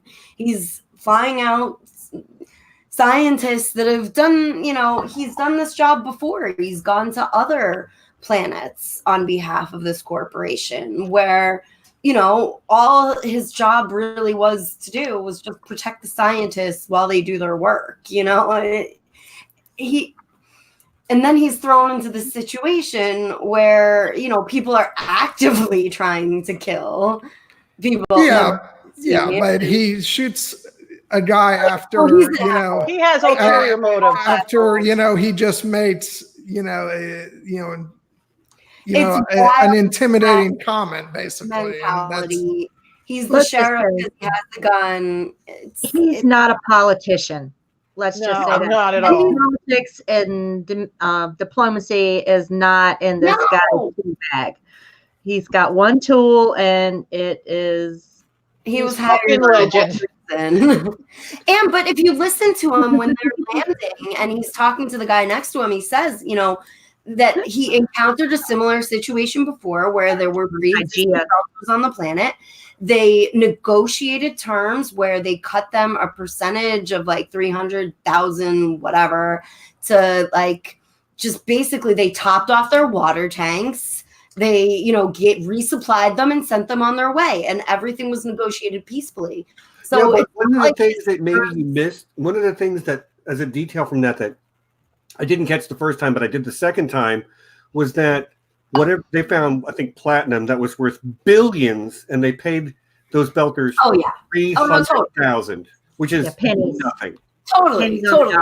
It was a swindle, but it was negotiated peacefully. Everybody left happy, on good terms, and healthy, and in one piece. And that's Marjorie's side of the story. Exactly. That's we true. hear it from him. We don't hear it from the other side, but we hear it from him. That's his side of the story. He thinks he did a good job. Well, he acted in the corporation's best interest. I mean, whatever. He's a follow orders kind of guy. Yeah. I mean, you're right. But, I'm not really defending him. I'm just playing devil's advocate. Okay. Like, I don't actually think Mercury is a good guy. I'm not. There's a difference between negotiating and, surroundings that are not trying to kill you, or, you're not, everybody's life isn't on the line, based on every single decision you make. And, being the guy on a planet that's, basically full of, his people they're not shipwrecked, but they've been through a crash. There's injured people. There's people are scared. It's a different situation than just a, trade deal. And but that's why you need somebody in that position who has a cool head, who's not going to go off on a killing rampage. No, and he's well aware, like in the books, he's flat out states, like, we're the ones with the guns. We're the ones with on the ship. They happen to have a brig. Like, I mean, we are the jailers. We are the sheriff. Nobody's coming. Nobody is going to second guess us. Like, we are acting with the full support of this major corporation that has followed all the legal channels. Like, he's might is right. In that situation, again, it remains complicated from my point of view, because you can understand why the Belters ran the blockade. You can understand why RCE sent people there to check things out. You can understand why the Belters don't want them there. You can understand why nobody trusts the Belters when none of the Inners trust the Belters once they land. Yeah, we see Mercury kill several people, but they're murderers who killed his people. Right, I mean, and the they first started with him. Right, and the first one was like a threat. Okay, I think that's pretty weak. But the second one, they were literally planning on ambushing him that night. He just preempted them because he has that listening device. So but the problem is that you could defend that if it's somebody who hadn't gone off the deep end already. Right. And this is a guy who shot one of their people just for rubbing him the wrong way. So escalating though. And of course he's convinced these people killed 23 of his own people. And again, just to play devil's advocate, like, it's not like they have a brig up on their ship. They don't have in place. They don't have a court system. They don't have a jury. They don't have a judge. They don't have lawyers. They don't have any way of containing these people or giving them what anyone would consider a fair trial. Like, they just landed with like a 10th of the equipment they intended to bring with them. Like, what is the alternative in that situation? What would you do? Like, how would you restrain this person when? Which is why I'm saying that his second action, you could perhaps, not excuse, but you could push a rationale behind it. It's that first action where he shoots somebody down just for rubbing him the wrong way. You can't just exclude that, because the same person who did that is the person who goes and shoots, the people who are planning something. So I don't think he just shot a guy that rubbed him the wrong way, though. Yes, he did. Even if he thinks he was involved, that doesn't. He came up to him in the dark with two of his boys. I mean, I still think advocating. I would never act that way, but you know what I mean. It's just. I think there is something to be said for Mercury, but again, for the most part, he keeps escalating things too, and he's the one actively killing people now. So, and the thing is, there's a negotiator on the ground now. You know, the UN has sent someone to negotiate. And, but of course, Holden might be able to do something about that if he wasn't, screwing things up already. Because he stays away for the express purpose that he knows he's screwed something up and he needs to try and fix it. And he knows that if he, having screwed something up, if he goes back, he's probably putting himself in a very bad position. I just wanted to say hi to Pete Easy. Pete, it's good to see you, man. Pete is a guy I've seen every year at Con of Thrones, so he's a Con of Thrones regular too. Just, hey, buddy. Nice to see you. All right, I'm done interrupting you, John. Go ahead. Oh no, I thought I interrupted. I interrupted somebody else. I'm pretty sure. Okay, well I'll take over then. New Arjun Avasarala. Either that or his I did not like plastic surgeon is top notch. Yeah, the actor's doing a perfectly fine job, but it bugged me. It did. I mean, his dad. Here's the thing. We don't know. I mean, this guy did a fabulous job. He had a lot of lines. What if the other actor was just someone that he's not? That's a working actor who's been in a lot of stuff. Yeah. Oh. And maybe that's why he couldn't. Maybe he had something else that he was already, committed to. I like the changes that they're made to the character Arjun, where before he was just, step back, let Avasarala do her thing. He was more like the family guy taking care of his thing at the university. They lived more, I don't want to say a separate life, but the politics didn't intrude into, their home situation. And now he is Mr. First Gentleman.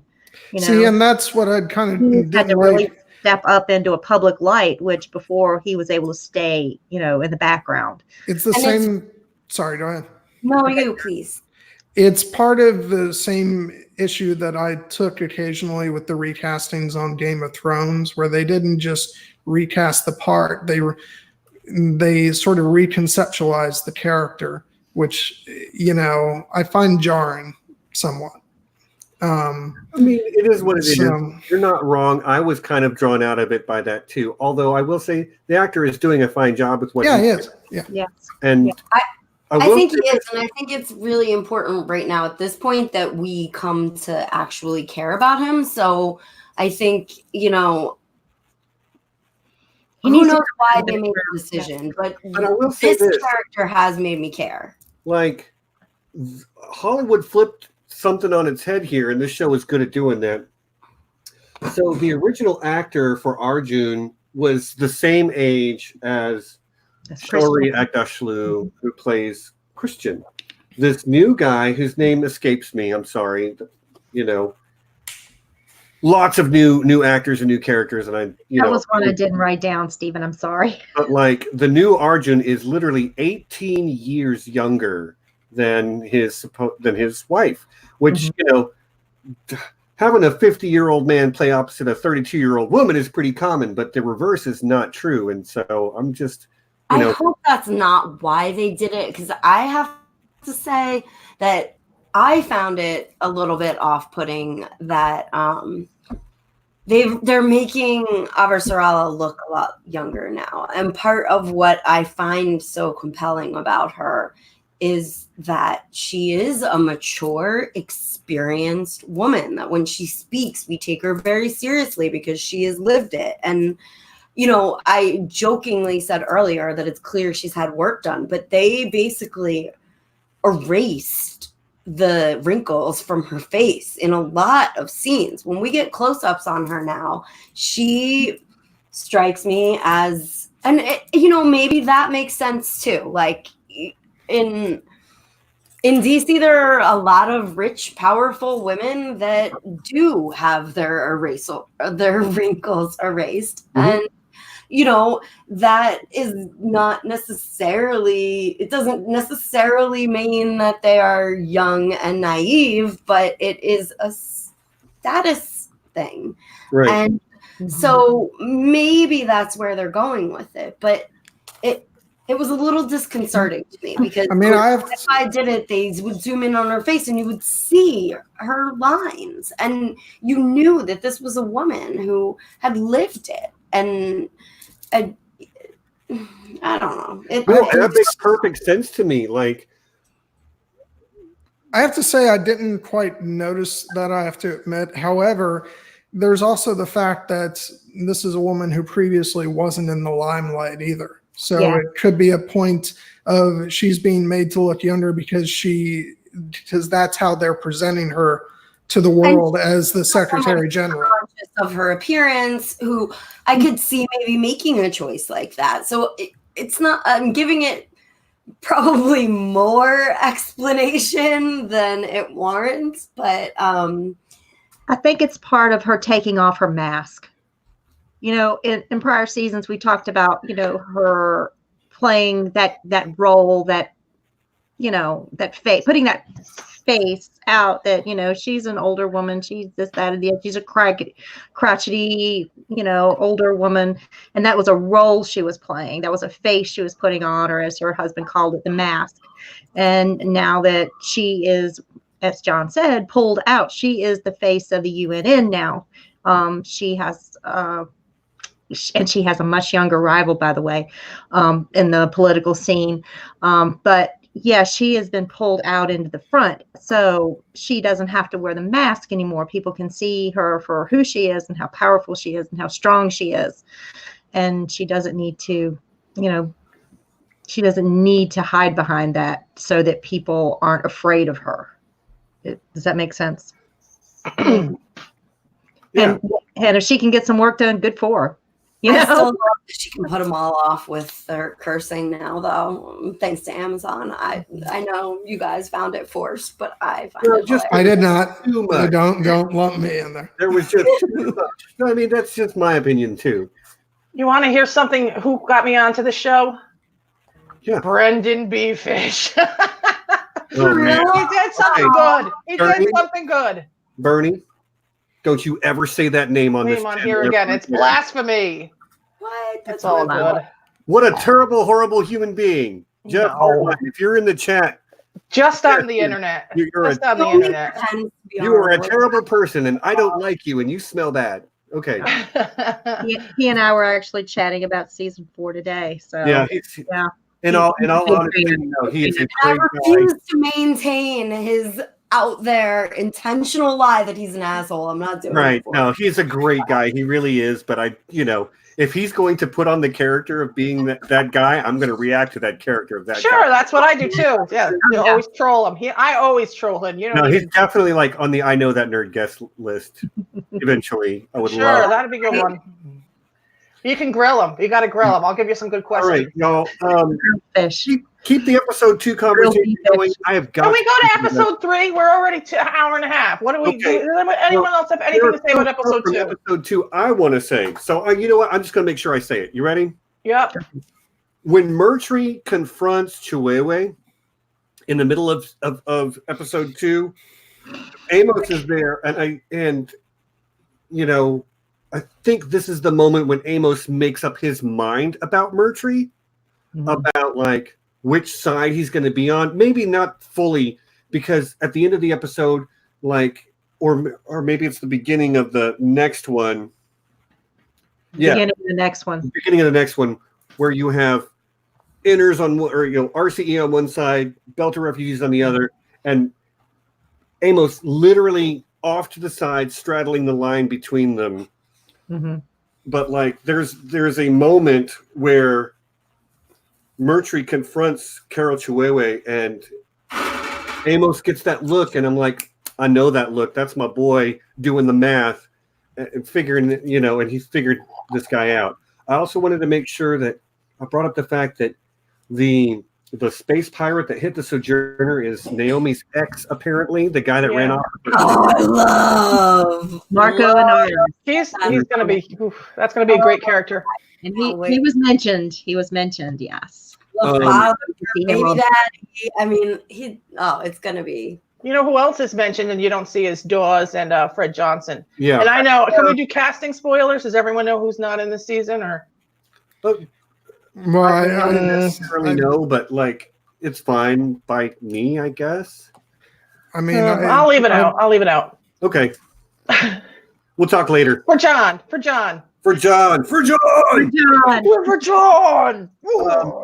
I also thought it was really cool the way they had Christian have sort of like a rare political misstep in her dealings with Bobby, the way she saw things, and then like Bobby's like, no, all they saw is Earth calling its lapdog. And you could see Christian really taken aback in that moment, which is a rare moment for her because she's always so on top of everything. Right. But do we think that she really did it to be like... No, I don't think that was her intention, but like... I think she intentionally sat her next to the Martians. She knew they were going to spurn her. Oh. She wanted Bobby to feel outed by Mars so that she would come running to her. I mean, she might have been taken aback by the whole like calling their lapdog thing, but or by the fact that Bobby was so savvy that she saw it. But it was, I don't know, it felt strategic. Maybe it's just because we were seeing it from Bobby's perspective. But it's a mind game, I think. There's some kind of mind game going on there. Well, I think, Sharla probably does miss having Bobby around. Oh, no, she wants her to come work for her, 100%. Yeah, so, I mean, maybe it was political, maybe it was a misstep, but maybe she really did just... Why is she's going to Mars, and maybe she did just want to see her friend, a friend, somebody that she could have an honest conversation with without having to, have any. I'm sure there was an element of that. Last thing I want to say before she did want to convince her to work for her, and she would want her. I'm pretty sure that who wouldn't want to have Bobby in their corner? Everybody wants Bobby in their corner, but the Martians, F them. Yeah. Yeah, and if you have to go face a panel of like people that you're unsure about as you're preaching peace, wouldn't you want your girl at the end of the table next to your husband to have your back? And wouldn't you feel safer and more secure in that situation, knowing that, someone who saved your life before is there? Your new husband, by the way, totally new, young model. Yeah, but whatever. She didn't get divorced. That's a new actor. I like that he was doing the first gentleman's job. He was down there on the end with Bobby and having that, that one-on-one with her to make her feel, to be that friendly face for her. They've never met, but, for him to give her that personal thank you, Yeah, and he wasn't doing the first gentleman's job by schmoozing the, other Martians that were being all cliquey. He wasn't doing the first gentleman's job by sitting at the top of the table with the most powerful people in the room. He was doing it, by sitting by the outcast and helping her feel welcome. And I loved him for that. Yeah. So he got points from me for that, if nothing else.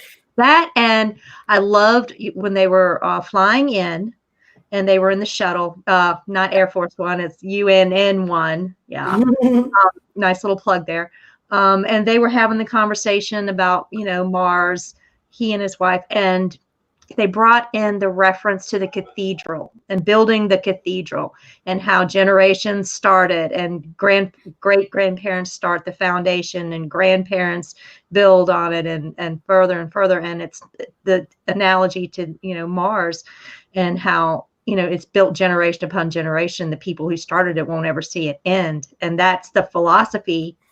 And it was also another little plug from the Gods of Risk where, even though they didn't bring in a lot of Bobby's family, that was a direct quote from Bobby's father, who actually said that in the books and how he was talking about, being dedicated to Mars and, you don't was a major influence in Bobby's life. And, we meet some of her family, but, the man who raised she had a brother that she sometimes butts heads with. And she's sleeping on her brother's couch. They're in and out, in and out, in and out. And she's just kind of like the guy on the couch, Yeah. I mean, her brother loves her, but nobody. Yeah. You know, I mean, my sister is. We're almost out of beer. You know? Yeah, you're on my couch. You're drinking all my beer. You're drinking my beer. You're sleeping on my couch. Maybe we've all had some house guests or family that have, stayed for an extended time.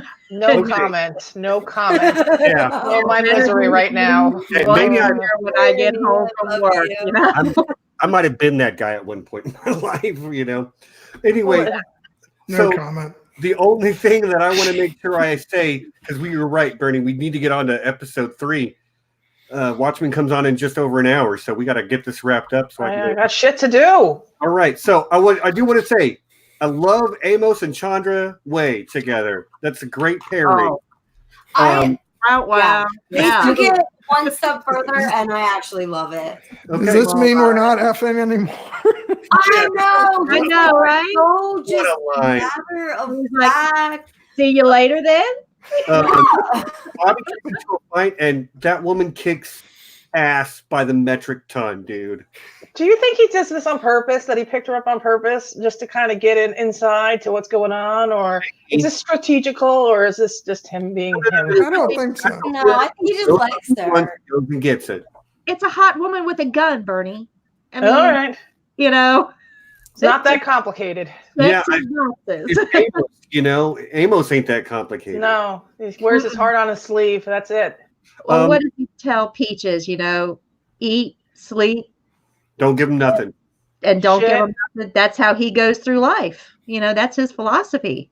So, Also, I still don't trust Miller. Yet, and second time in my notes, I don't trust Miller. I just don't. There's something weird going on with him. really, something weird He's going honest about his agenda. Well, more than usual. More than a little bit. There's a lot going on. We're offending John now. No, you're right. I don't trust him. Really? Well, no, of course not. Well, he's being deceptive to Holden for sure. So, but he's my boy, so I'm gonna stick with him. All right, stand by your meter. It's interesting that they're having the campfire conversation, and it's just like Miller's just another guy kicking around the campfire, this, that, and the other. They're buddies. They have these, it's like just having his buddy hanging out with him. I will say that I didn't go into the don't trust him category until the end of he started pressing buttons. I guess the end of episode 2, when something starts happening, it's like, oh yeah, well, you told him that he wouldn't slip into a coma, but you neglected to mention that something else might happen. Right. So it's funny that when he calls him, he's trying to get a hold of him. He's not answering. He's not answering the phone. I freaking love when Holden just wakes up. He's sleeping next to Naomi, and then Miller's right there, and he's like, "Where the hell have you been?" Right. Ed Tollett is singing to you, John. Oh. So. Okay, we know Miller has got a mission. He's on a mission. Mm-hmm. He needs a ride. He got his ride now. Yeah, if you guys are going to stand by freaking Murtry, for doing what he has to do, then I'm going to stand by Miller. I mean, he specifically told Holden that he needs hands on the body. He can't do it without him. He's got to have a physical body to do, what needs to be done. So, I mean, he is at least honest with him enough to say, don't have hands. Yeah. I need you because you're. I know we're skipping back to this is skipping back to the second episode, but I really did like the moment between him and Holden where he talks about all the voices in his head. Mm-hmm. I thought that was a really great moment. Yeah. I agree. There's a lot to love about Miller this season, even just in the little bit we've had of him. Are we ready to move on to episode 3? Yeah. Okay. I got a good Christian's quote. I wrote down: "Everyone gets a pony and a blowjob." Yep. Let's go. Sounds like she's running for prom queen. I'm voting for a platform that a lot of people can get behind. Okay. I was telling Nessie last night, what is it about like really powerful older people in science fiction that makes me throw out my political beliefs because I don't want anybody to oppose Christian, just like I don't want anybody in Battlestar to oppose Adama and Rosalind. So it's like I'm a total hypocrite when it comes to politics and fiction. Isn't it just like well, she does definitely have her rival now. She's going to have to run an election. She's going to have to run a campaign now. So, Avasarala's got a younger, let's see, what's her name? Lily Gao. Lily Gao is her. No, Nancy. Nancy Gao, played by Lily Gao. Excuse me. I had it backwards on my sheet. I'm sorry. Same last name. Although I do worry a little bit that she's not taking her as seriously as maybe she should. Take her very seriously. Take her very seriously. And Christian calls Ilus and not New Terror, and she gets corrected on that. So it kind of shows where Christian is leaning in her loyalty and how she's changed her view on Belters, and she has a little, sympathy there for them and their plight, So I thought that was kind of cool that she used their name for it. Mm-hmm. Yeah, I agree. So this episode is actually called Subduction, which means like it's a geology term to talk about one tectonic plate going under the other.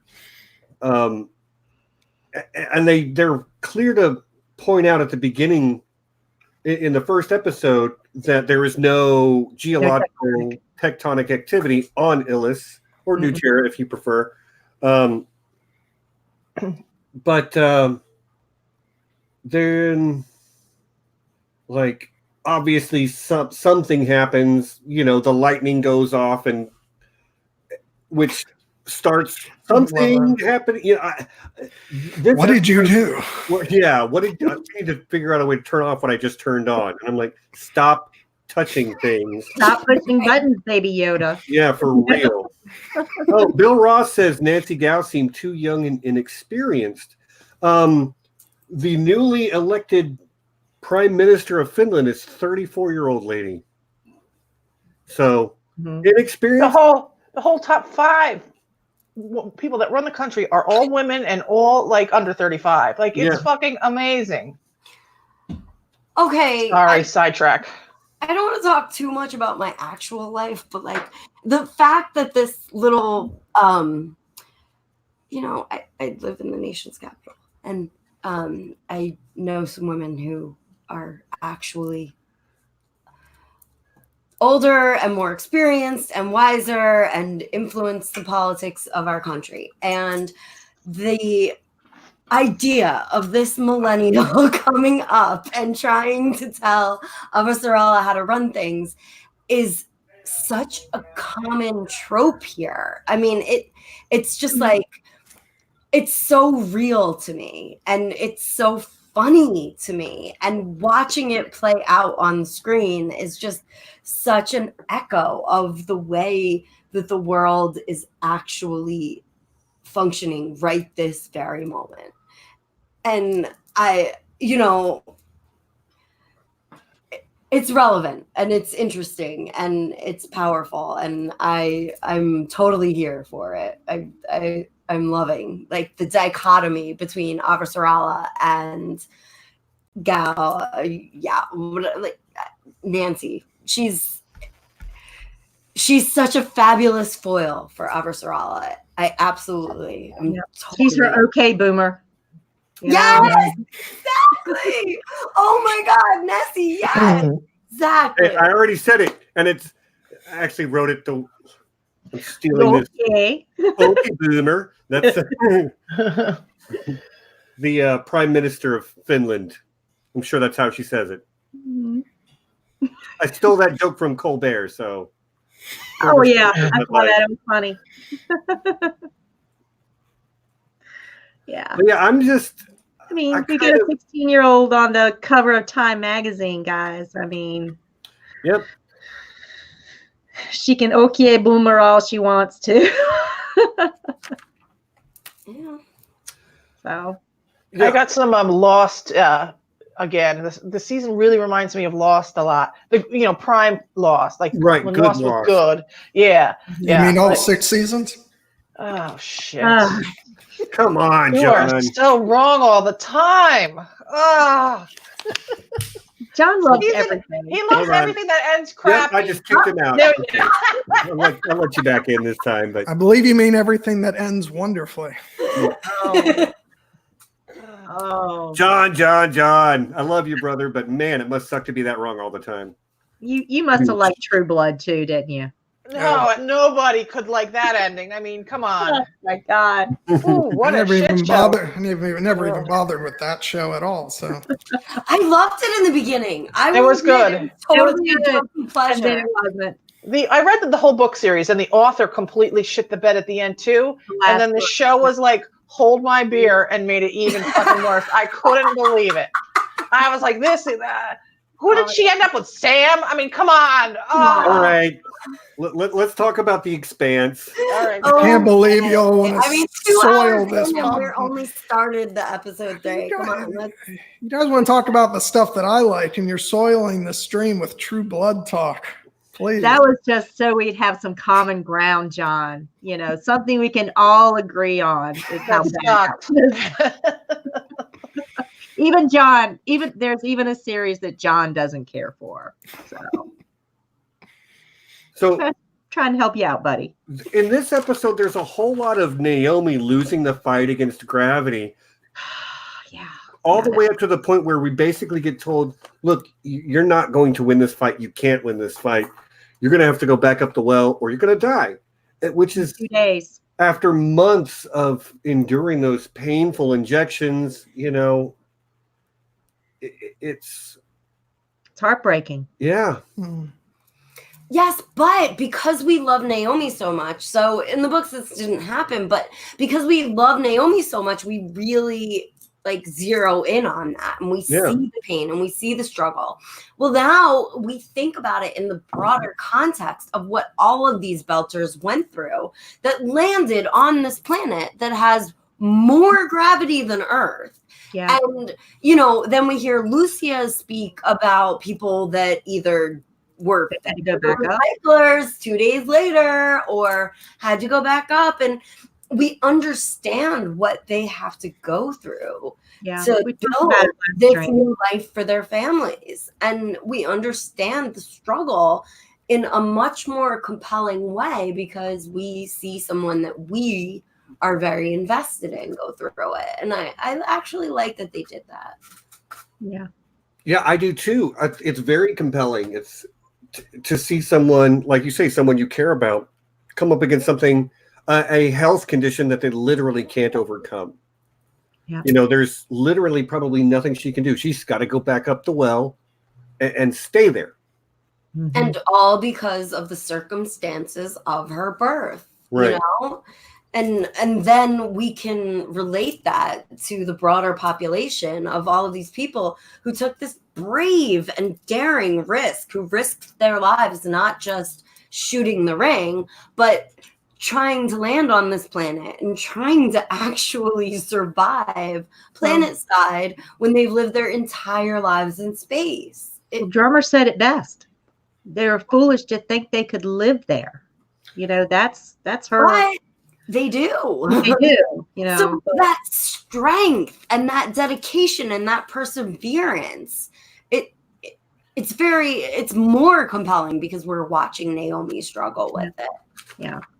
Yeah. They went through so much just to be able to have a chance there. I mean, just the medical, the treatments, like you said, just to be able to tolerate staying on the planet. I mean, that makes it so much more compelling that they're there, they're dug in, they've made it their home. They made a commitment. I mean, they put their life literally on the line to stay there. And the switch from Basia to Lucia, because she's the one that relates it and she's the one that witnessed it and she's the doctor or med tech that tried to help all of these people through it. It all becomes so much more compelling. If you have to condense the story, I think that the choices they made were good ones. Yeah. There's some belters that just won't be able to go down the well. I mean, we've got more planets to colonize. That You know, could never survive. You know, they're not all going to be, you know, as hospitable. Some of them maybe have even higher gravity. Some may have less. You know, we haven't explored those worlds yet. There may be some that are a little more conducive to, you know, belter physiology. But Mars. this is the one that they've picked. You know, this is the one that we've well, they really have no choice. I mean, they don't have a lot. They let them go anywhere. They didn't know what was on the other side of the ring. It was, you know, a Hail Mary pass, literally. And whatever we find is what we find, and we're in it till the end. You know. Anna's reminding us that we have 1 hour to the Watchmen season finale, and Anna. And we've been at this for 2 hours. Yeah. Probably. Anna, is that a Voltron character? If so, I haven't seen that show since I was a kid. Oh my God. The cursive kind of looks like Who Drew the Dicks. Does that look like a what? Like what? Next to her face? It kind of, I don't know. I have my contacts in. Come on, Bernie. Oh my God. You're killing me, man. You're killing me. She warned us she was here for the thirst. Oh, I know who she is. I know who she is. We know who Bernie is. We love her. No, he knows who the girl is in the picture, in the avatar. Yeah. He wasn't talking about me. No. I know who you are, Bernie. That is who I'm talking about. I know exactly what to expect from you, and I have you anyway. Oh. Wouldn't have it any other way. No, I really wouldn't. So let me. He brings me on all the time, and I disagree with him about just about everything. Yeah, hey, I'm here for it. I don't want to live in an respect echo chamber. that about Steven, that he welcomes disagreement. He never tries to censor. He never asks us to tote the line or speak his position only. I mean, this is true. This is true. I haven't done that yet. I'm setting you all up. Don't even start. If you ever started, you wouldn't. Bernie and I would be the first to drop. Oh, I know. I know. His understanding nature, I better depend upon when I bring all that Dark Crystal memorabilia for our room at Ice and Fire Con. You think I'm joking? Going. I can't wait. Do you, boo? Love what you love. I'm never going to tell you not to. Yeah, but I'm going to have a whole bunch of Funkos set up right next to your bed. So when you wake up, it's the first thing you see.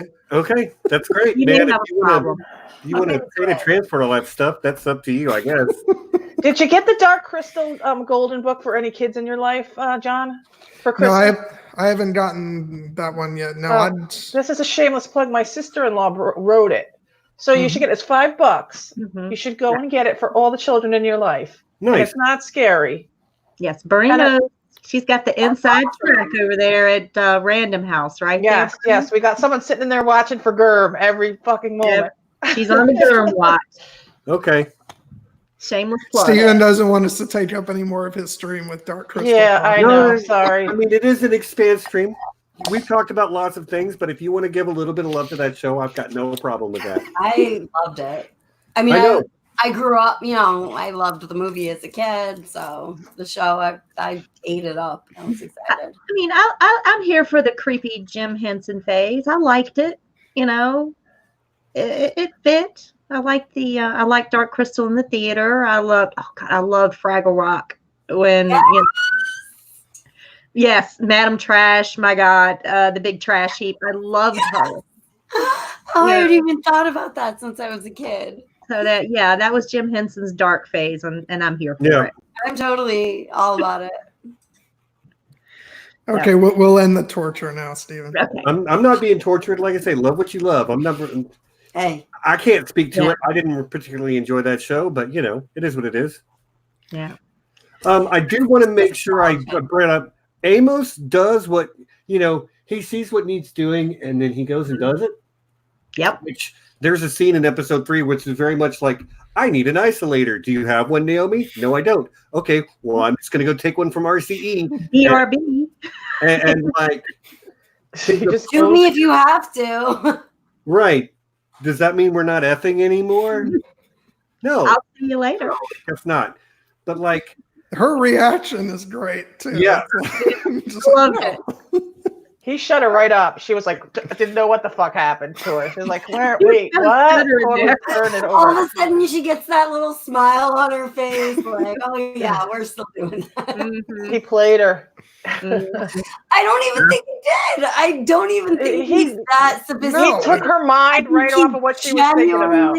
Got down to the point, like, okay, this is what about this situation matters. Yeah, because I don't think he's concerned about somebody trying to shoot him. That really is the thing that he's on. That's on his mind. This is what I care about in this interaction. Can we get down to like the definite, the nitty and the gritty? Yeah. See you later tonight. Yeah, okay. And she's like, "Yeah, I love my job, but that was good." So. Yeah, and after that, we get to that again. I really liked their first meeting, I guess, which was in the previous episode. But like, are you trying to take my job? No, I got a better one. Yeah, like, burn it, burn. I love Amos. Obviously, that's my favorite character in the story. Yeah, Amos, and the way that he's paired with Murtry as sort of like equal opposite in a lot of ways, because. You know, one of Amos's biggest things is always that he doesn't have his own moral compass, so he tries to find somebody that does to follow. But I think that he has become much more capable of identifying right and wrong for himself than he was in the past. Yeah. Mm-hmm. Because of that exchange where, you know, I'm free right now. He also that one where Murtry has the exchange with Chihuahua and Amos is there. Chihuahua. Yeah, her name is Carol Chihuahua. I mean, Amos basically says, "You're a killer." Yeah. I recognize that, and I see right through you. But he also draws the line between the two of them, whereas they're both killers, but but he doesn't love killing, whereas he, he's able to read that Murtry likes it. Does. Yeah, he likes it. So. A little bit too much. Mm-hmm. Yes. Yeah. I love that Amos is how he's figured out how to run a tab at the barter bar. With the bullets. Bullets for booze. The bullets. But see, no, he's doing the work on their generators and whatnot. The first thing he did when he came in after fixing their generator, belly up to the bar, take that shot, and go over and have the scene with Murtry. So, he's fitting right in this little colony. He is just right at home here. He is in his nature. I think he's sleeping outside under the stars. He's just loving everything. No rules, no law, but the law that you bring and the law that you can make. And Amos is right in his element on Ilus in this situation. So I think he's probably the happiest I've seen him in a while. Someone in the chat earlier mentioned like bullets for booze is so like bullets for booze. He's rich. I love it, like because it is so like Wild West, Gold Rush. I mean, absolutely. And he is from Earth, I mean, he's a city kid, but to him, like having a sky and air, and he didn't even choose to go down to Earth when Holden did. He doesn't have like love for Earth, the planet, but he does still think, he's like with less pollution. It's like Earth, but with less pollution. And more Yep. All right, guys, I gotta head out. No need for goodbye. I'll see you next time. All right, keep going. Okay. Bye, Bernie. Love you. Okay, she's gone. Don't you dare. I know. Bernie's great, man. I love seeing her. I love having her on the stream. Can't help but troll her. You know how it is. She'd do the same for us. She would. Expect nothing less. Oh, yeah. She keeps me honest. Okay, so yeah, we're gonna have to wrap this up before too much longer. Episode 3, I felt like it was a lot of plot moving forward. Yes, there was a lot that happened in the episode, but not as much that necessarily speaks to like the changing character development. Although Bobby really reaches the end of her ability to resist here. you know. Yeah. Well, she sees the cards are how the cards are stacked. Yeah. Like she does everything she can to do the right way and still ends up being kind of forced into a corner. And then, of course, there's that whole "why don't you come work for us" thing at the end. Yeah. She says her no chance, no choice moment. This was an episode where I was really happy to get a second viewing in, because I hadn't picked up on the parallels between the offer being made to her in this episode with the one being offered by Christian. And so I really liked being able to pick up on that on the second viewing. Yeah, that was a great pickup, John. Mm-hmm. And and plus fitting in the second viewing of the episodes was another way of me dealing with not pushing forward. Yeah, that's how I did it too. I forced myself to watch something else, and then a second viewing. Thankfully, we had a Mandalorian episode that dropped. I was able to I finally got my Disney Plus, so I've been binging every episode of the Baby Yoda show. Yeah, I don't want to sidetrack too much because obviously that's not the subject of this stream. No. But I will say, Stephen, you know, you and I have sort of talked about how I had certain expectations for the Mandalorian, and it's different from what I kind of wanted it to be in terms of the length of the episodes and I love it. And sort of the type of thing. This was the first episode of the show where I unreservedly loved everything about it. And so I liked every episode. So I had a lot of fun this week. Even the Fluffy Egg episode. It's the best one. This week was the best one so far. Hands down. And Natalia Tinna's character was the best part of it, in my opinion. But I mean, it was nice to see her. Yeah, it was nice to see her. I just love her hissing at everything and her flippant attitude towards everything. It was so great. Yeah, well, it was fun to just pick out all the little cameos on the heist gang. I love that Clancy Brown was in it, and because I picked him out immediately. And all right. Sorry. We're going to do. I'm enjoying that show too, but yeah, me too. But I'm not fully caught up. We're trying to watch as a family, and okay, hard to get everybody coordinated. Yeah. I will say this: because of watching The Mandalorian, my husband sat down and watched Star Wars: A New Hope with me. Because he had never watched any of the movies. For real, yeah. I know. Believe it or not. I'm from a whole other planet. There's a 50-year-old guy out here. Focus, guys. Focus. Sorry. Yeah, we got. How did you marry someone who Watchmen and watch Star Wars with you? Hey, it's a great way to watch them. I mean, it's the whole brand new perspective from a new person. So. Right.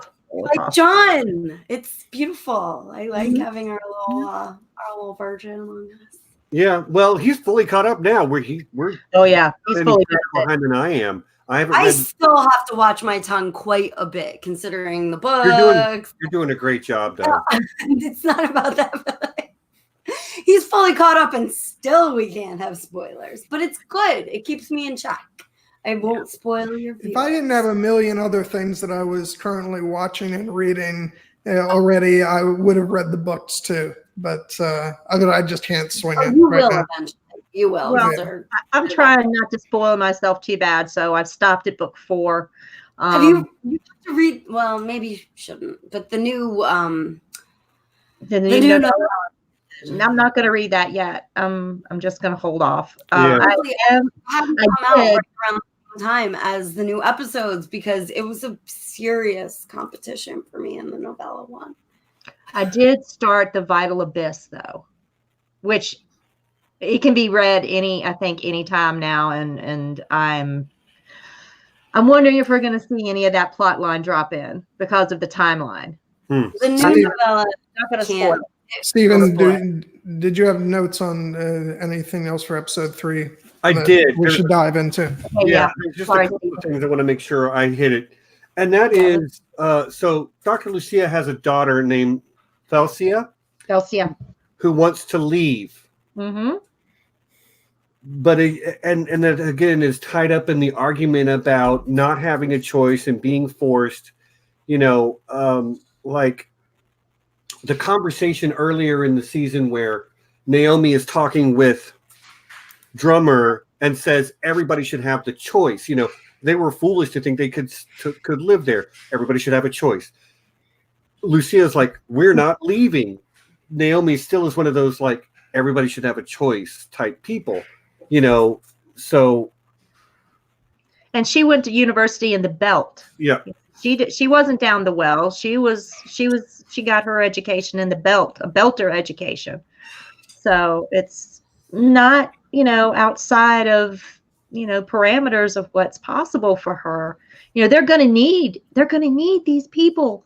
They're going to need engineers. They're going to need scientists. They're going to need all of these things for this planet to grow and thrive. And they don't have the means to, for the younger people there to obtain these goals.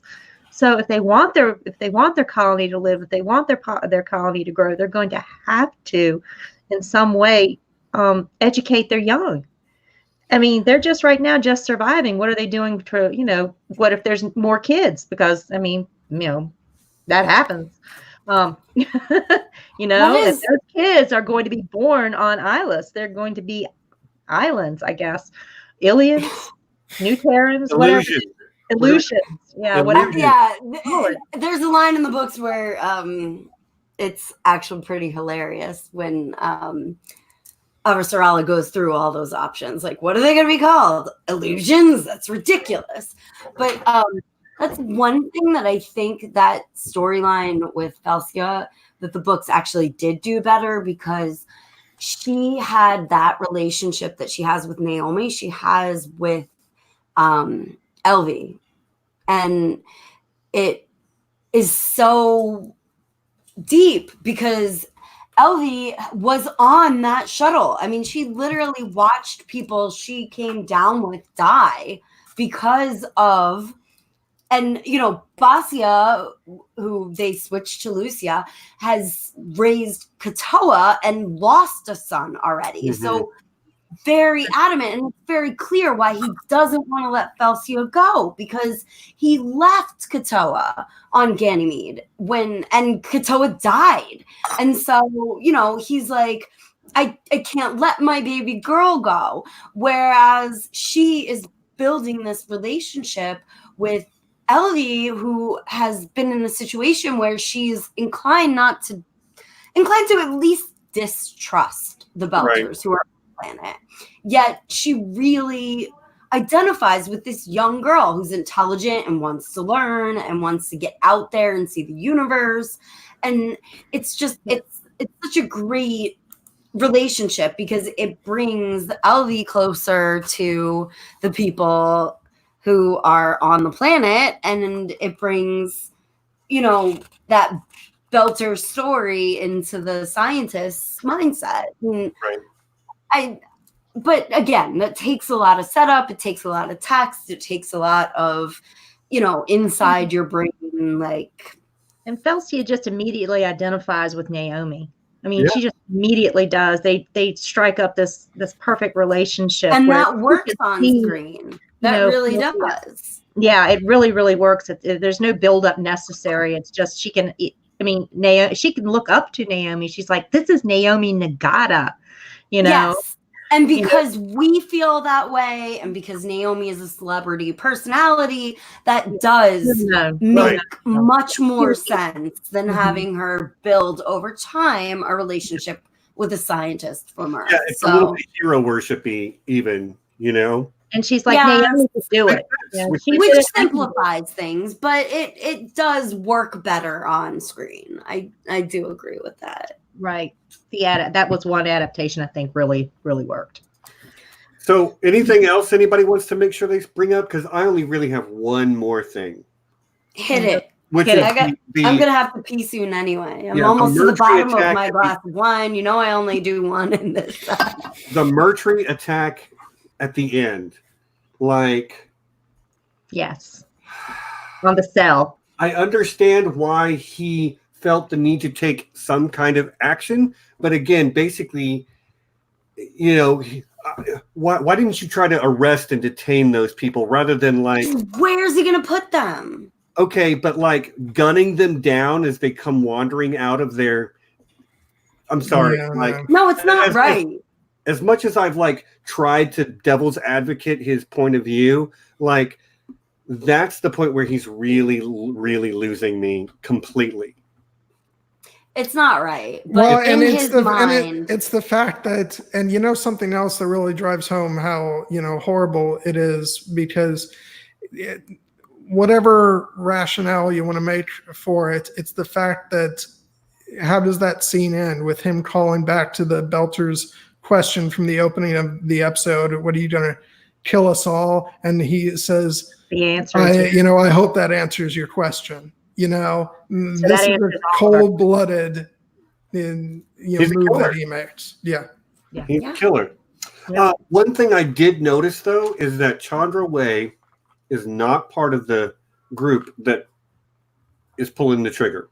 no, she has nothing to do with it. Which, you know, I'm of two minds She about didn't that. even know it was happening Yeah, at first. but why? Well, you know, if she's second in command of the security forces under Murtry, why is she not part of that? I feel like she should have been. You know what I mean? And he may, I mean, like I said, But I think that's he also may suspect her or find her Yeah, it relationship does. Amos suspect, because she was the one that said she would square things with Murtry. So we know that she's talked to Murtry about what happened. I think that's I mean, I have no way of knowing, but I think that's probably a storytelling reason so that we as viewers can continue to sympathize, to find her to be a sympathetic character. Right. And does he suspect that she might not be down with making a move like this? It's possible, but we don't know. She really stepped up to the other guys when Amos went to get the parts. You know, she did not want violence if it could be avoided. You know, don't shoot. So, you know, maybe she's a cooler head, and Murtry was like, maybe I shouldn't include this one. You know, so we'll find out. I mean, he does bug where they meet, and they are discussing violence against him specifically. And there is no established jail. Like, again, I'm just playing devil's advocate. I fully agree that Murtry is an asshole.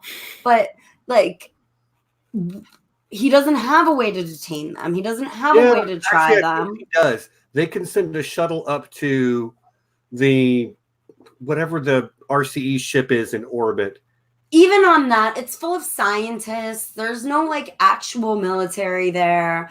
There is one. Well, I mean, if they follow the books, there's one drunk tank, like literally designed for if the scientists get drunk and aggressive and they need to like time out, hold them overnight. Yeah, exactly. It's not like this is not a military operation. I don't know. You can set something.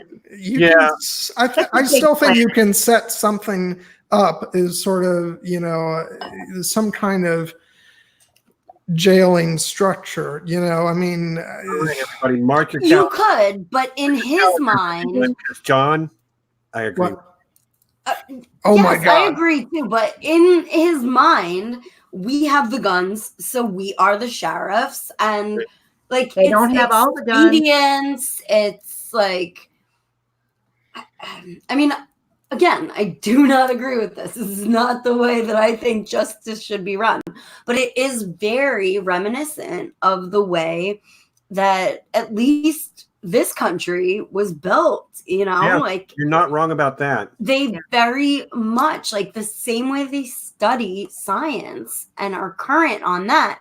They study history and understand the way like civilizations are built. And I think that they make us have these dialogues because they understand the way things go. And it's not the way we would necessarily do things now, but they put that research in there, and they draw major parallels to actual events in global history. And oh yeah, again, like the Belters often are the stand-in for either like colonized African peoples or displaced North American peoples or South America, South. Oh, we'll just say American peoples. All, yeah. Yeah. And when the death penalty rules, it's easier to hang someone, as they did, then, or put a bullet in their brain than it is to, contain them and try them. And oh yeah, that whole justice thing is just a pain in the butt. Well, now we understand, but like they literally are trying to draw those parallels to history. It's intentional. Yeah, I think you're right. I think you're absolutely right. I think we should take one thing from this discussion, which is don't piss Courtney off. No kidding. I'm a pacifist. I'm not saying this is what I believe. I'm saying that I see what they're doing here. I understand the parallels that they're trying to draw. I don't know. I think they could have put him in a Connex box for a couple of months, and put a couple of guards on the door. It wasn't impossible. Okay, so we can look at history that way, and we can say, if I was there, this is how I would have handled it. But that doesn't mean that that's what happened. And they're very much trying. This is, a space opera that echoes like actual global history. But it's not history. It's in the future. But it's allegorical to history. I know. I just can't help the parallels because I know that they put them in intentionally. Yeah. And I'm sorry. Is all to make us analyze our own past and our own. I'm not saying this is how I want the world to run. Courtney, it's all right, man. We're just getting getting under your skin. And I'm sorry, Sean, that is just the best. I've never heard that before. Pacifist through someone's face. Nice, man. Is Kelly in the chat? Who? Jaded Redhead? Is Jaded No, Redhead? I haven't seen her this week. She would be a perfect person to ask this question about because little known fact, she works for I don't know if I should say this or not, Stephen.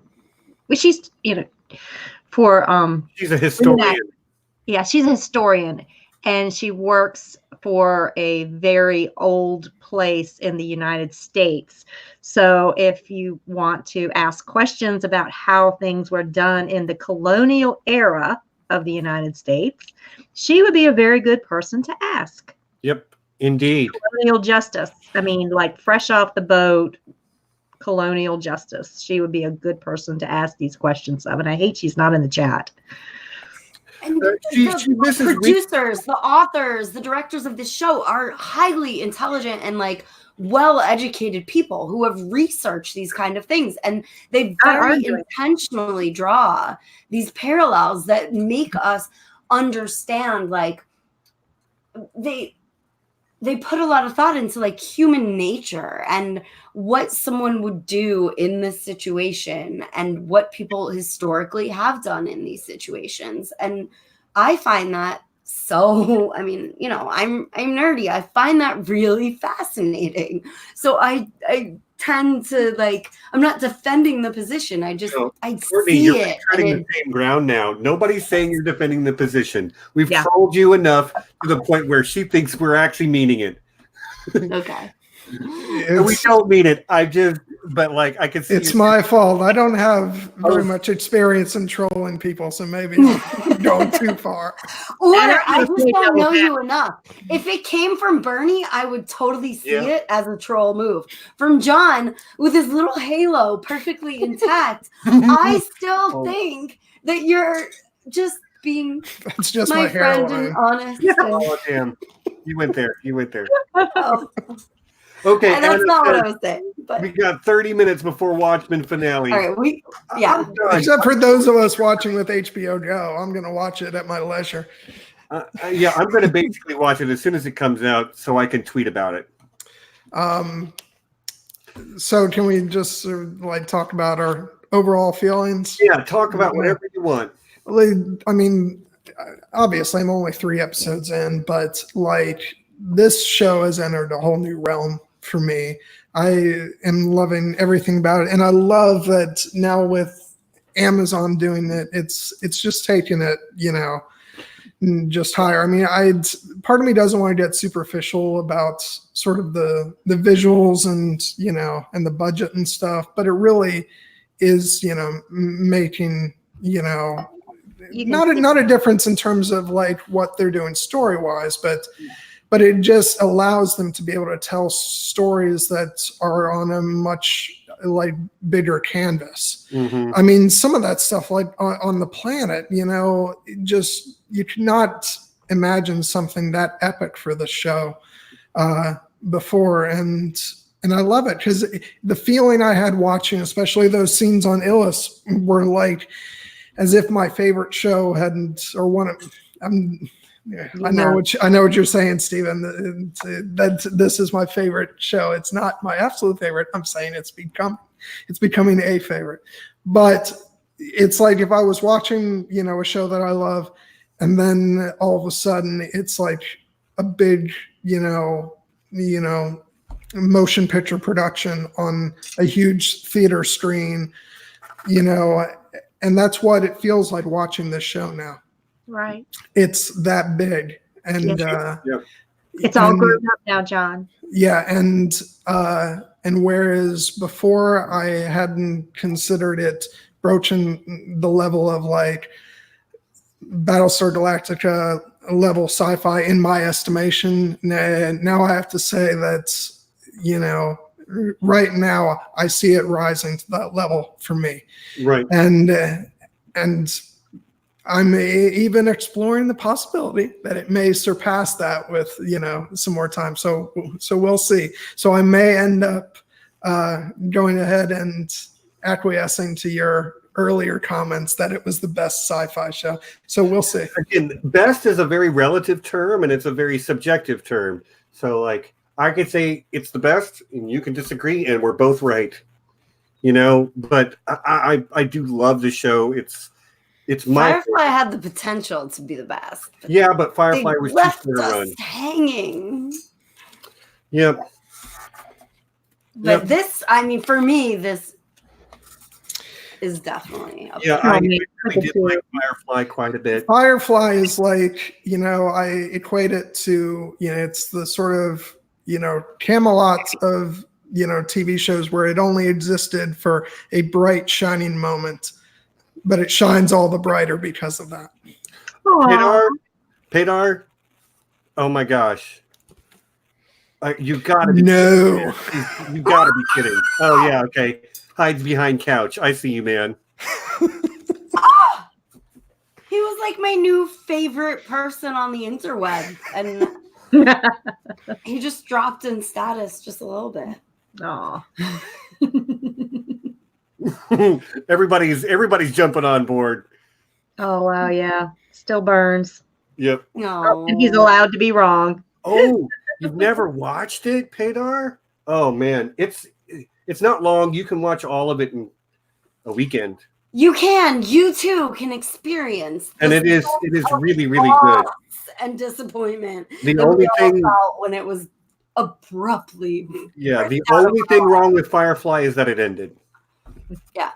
I still remember the excitement I felt going to the theater to see Serenity because it was just like, that's the type of thing that, the miracle that you never thought could happen. There are Firefly vibes in this season of The Expanse, I feel like, especially with the Wild West aspect of it, Mm-hmm. That's sort of like life on the edge of civilization in space. Right.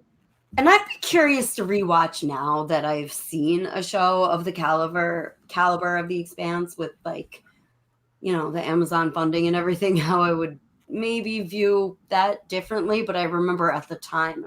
Yeah, but see, that's where the strong storytelling still, it brings it through. They're like, even if visually it doesn't measure up, and actually it definitely won't measure up completely because the visual effects were actually done in standard definition. So it's like even on the Blu-rays, there's certain shots where you can tell that it sort of jumps down in quality. But the storytelling is so strong that it doesn't really matter for that show.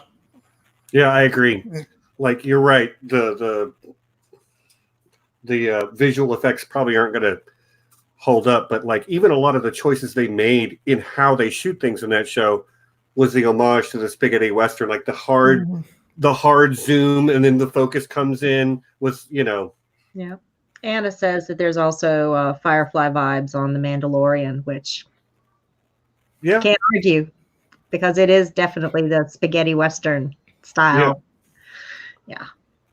So anything else anybody wants to say about the I mentioned this in our chat, but to just a quick shout out, I love the fact that Cara G is now in the opening credits. Yeah, she deserves it. Yes, embedded in the ring. It's Saturn's ring. It's so beautiful. The opening, oh God, it just looks so good.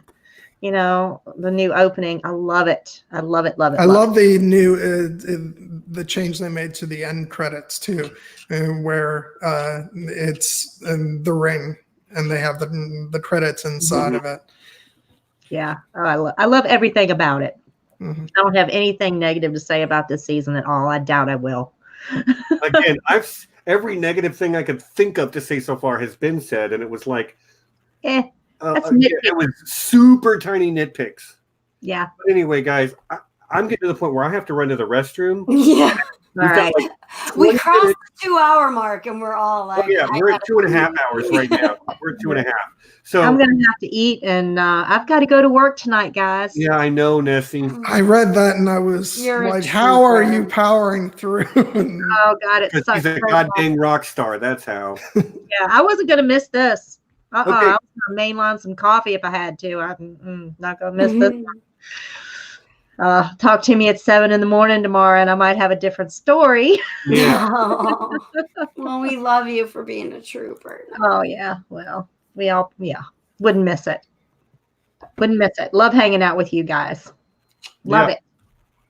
Ditto. It's been a lot of fun, guys, as it always is. But yeah, I think it's time to shut this sucker down. So also, just really quick before we go, I know we've talked about doing 3 episodes per. I wanted to, I thought I'd throw out there. Do we want to keep with that? Because keeping in mind that the next time we do this, 2 weeks will have passed. Yeah. Do we want to stick to 3 episodes, or do we want to just discuss the rest of the season?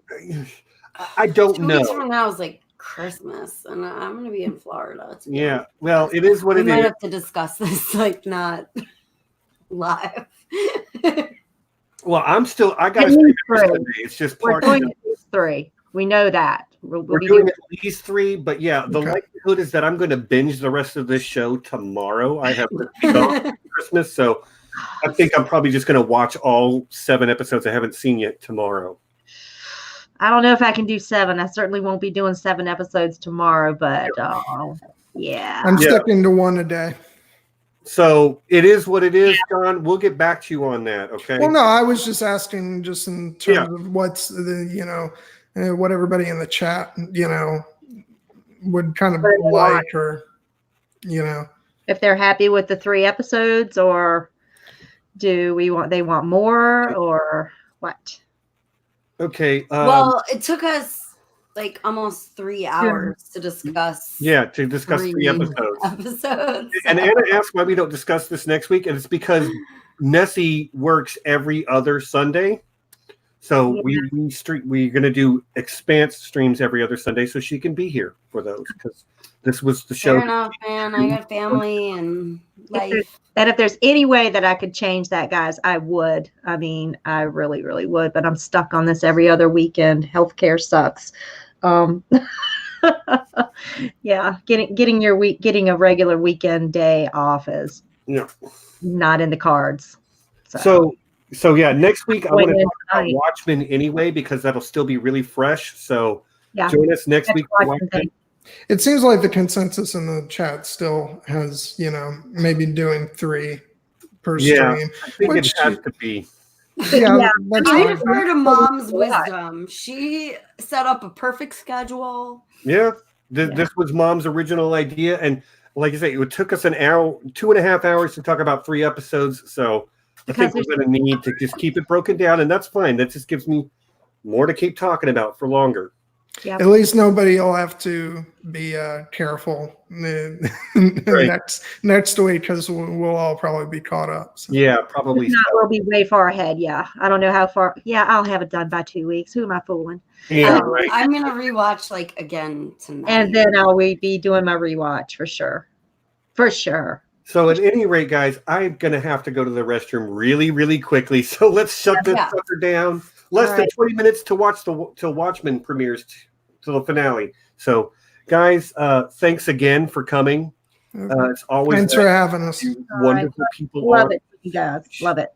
To share your ideas and your different points of view. Join us next week at the same time where we'll be discussing Watchmen because that show is really, really good. So, but until then, peace. And bye, everybody. Be excellent to each other. You know what I'm saying. All right. Bye, everyone. Bye, everybody.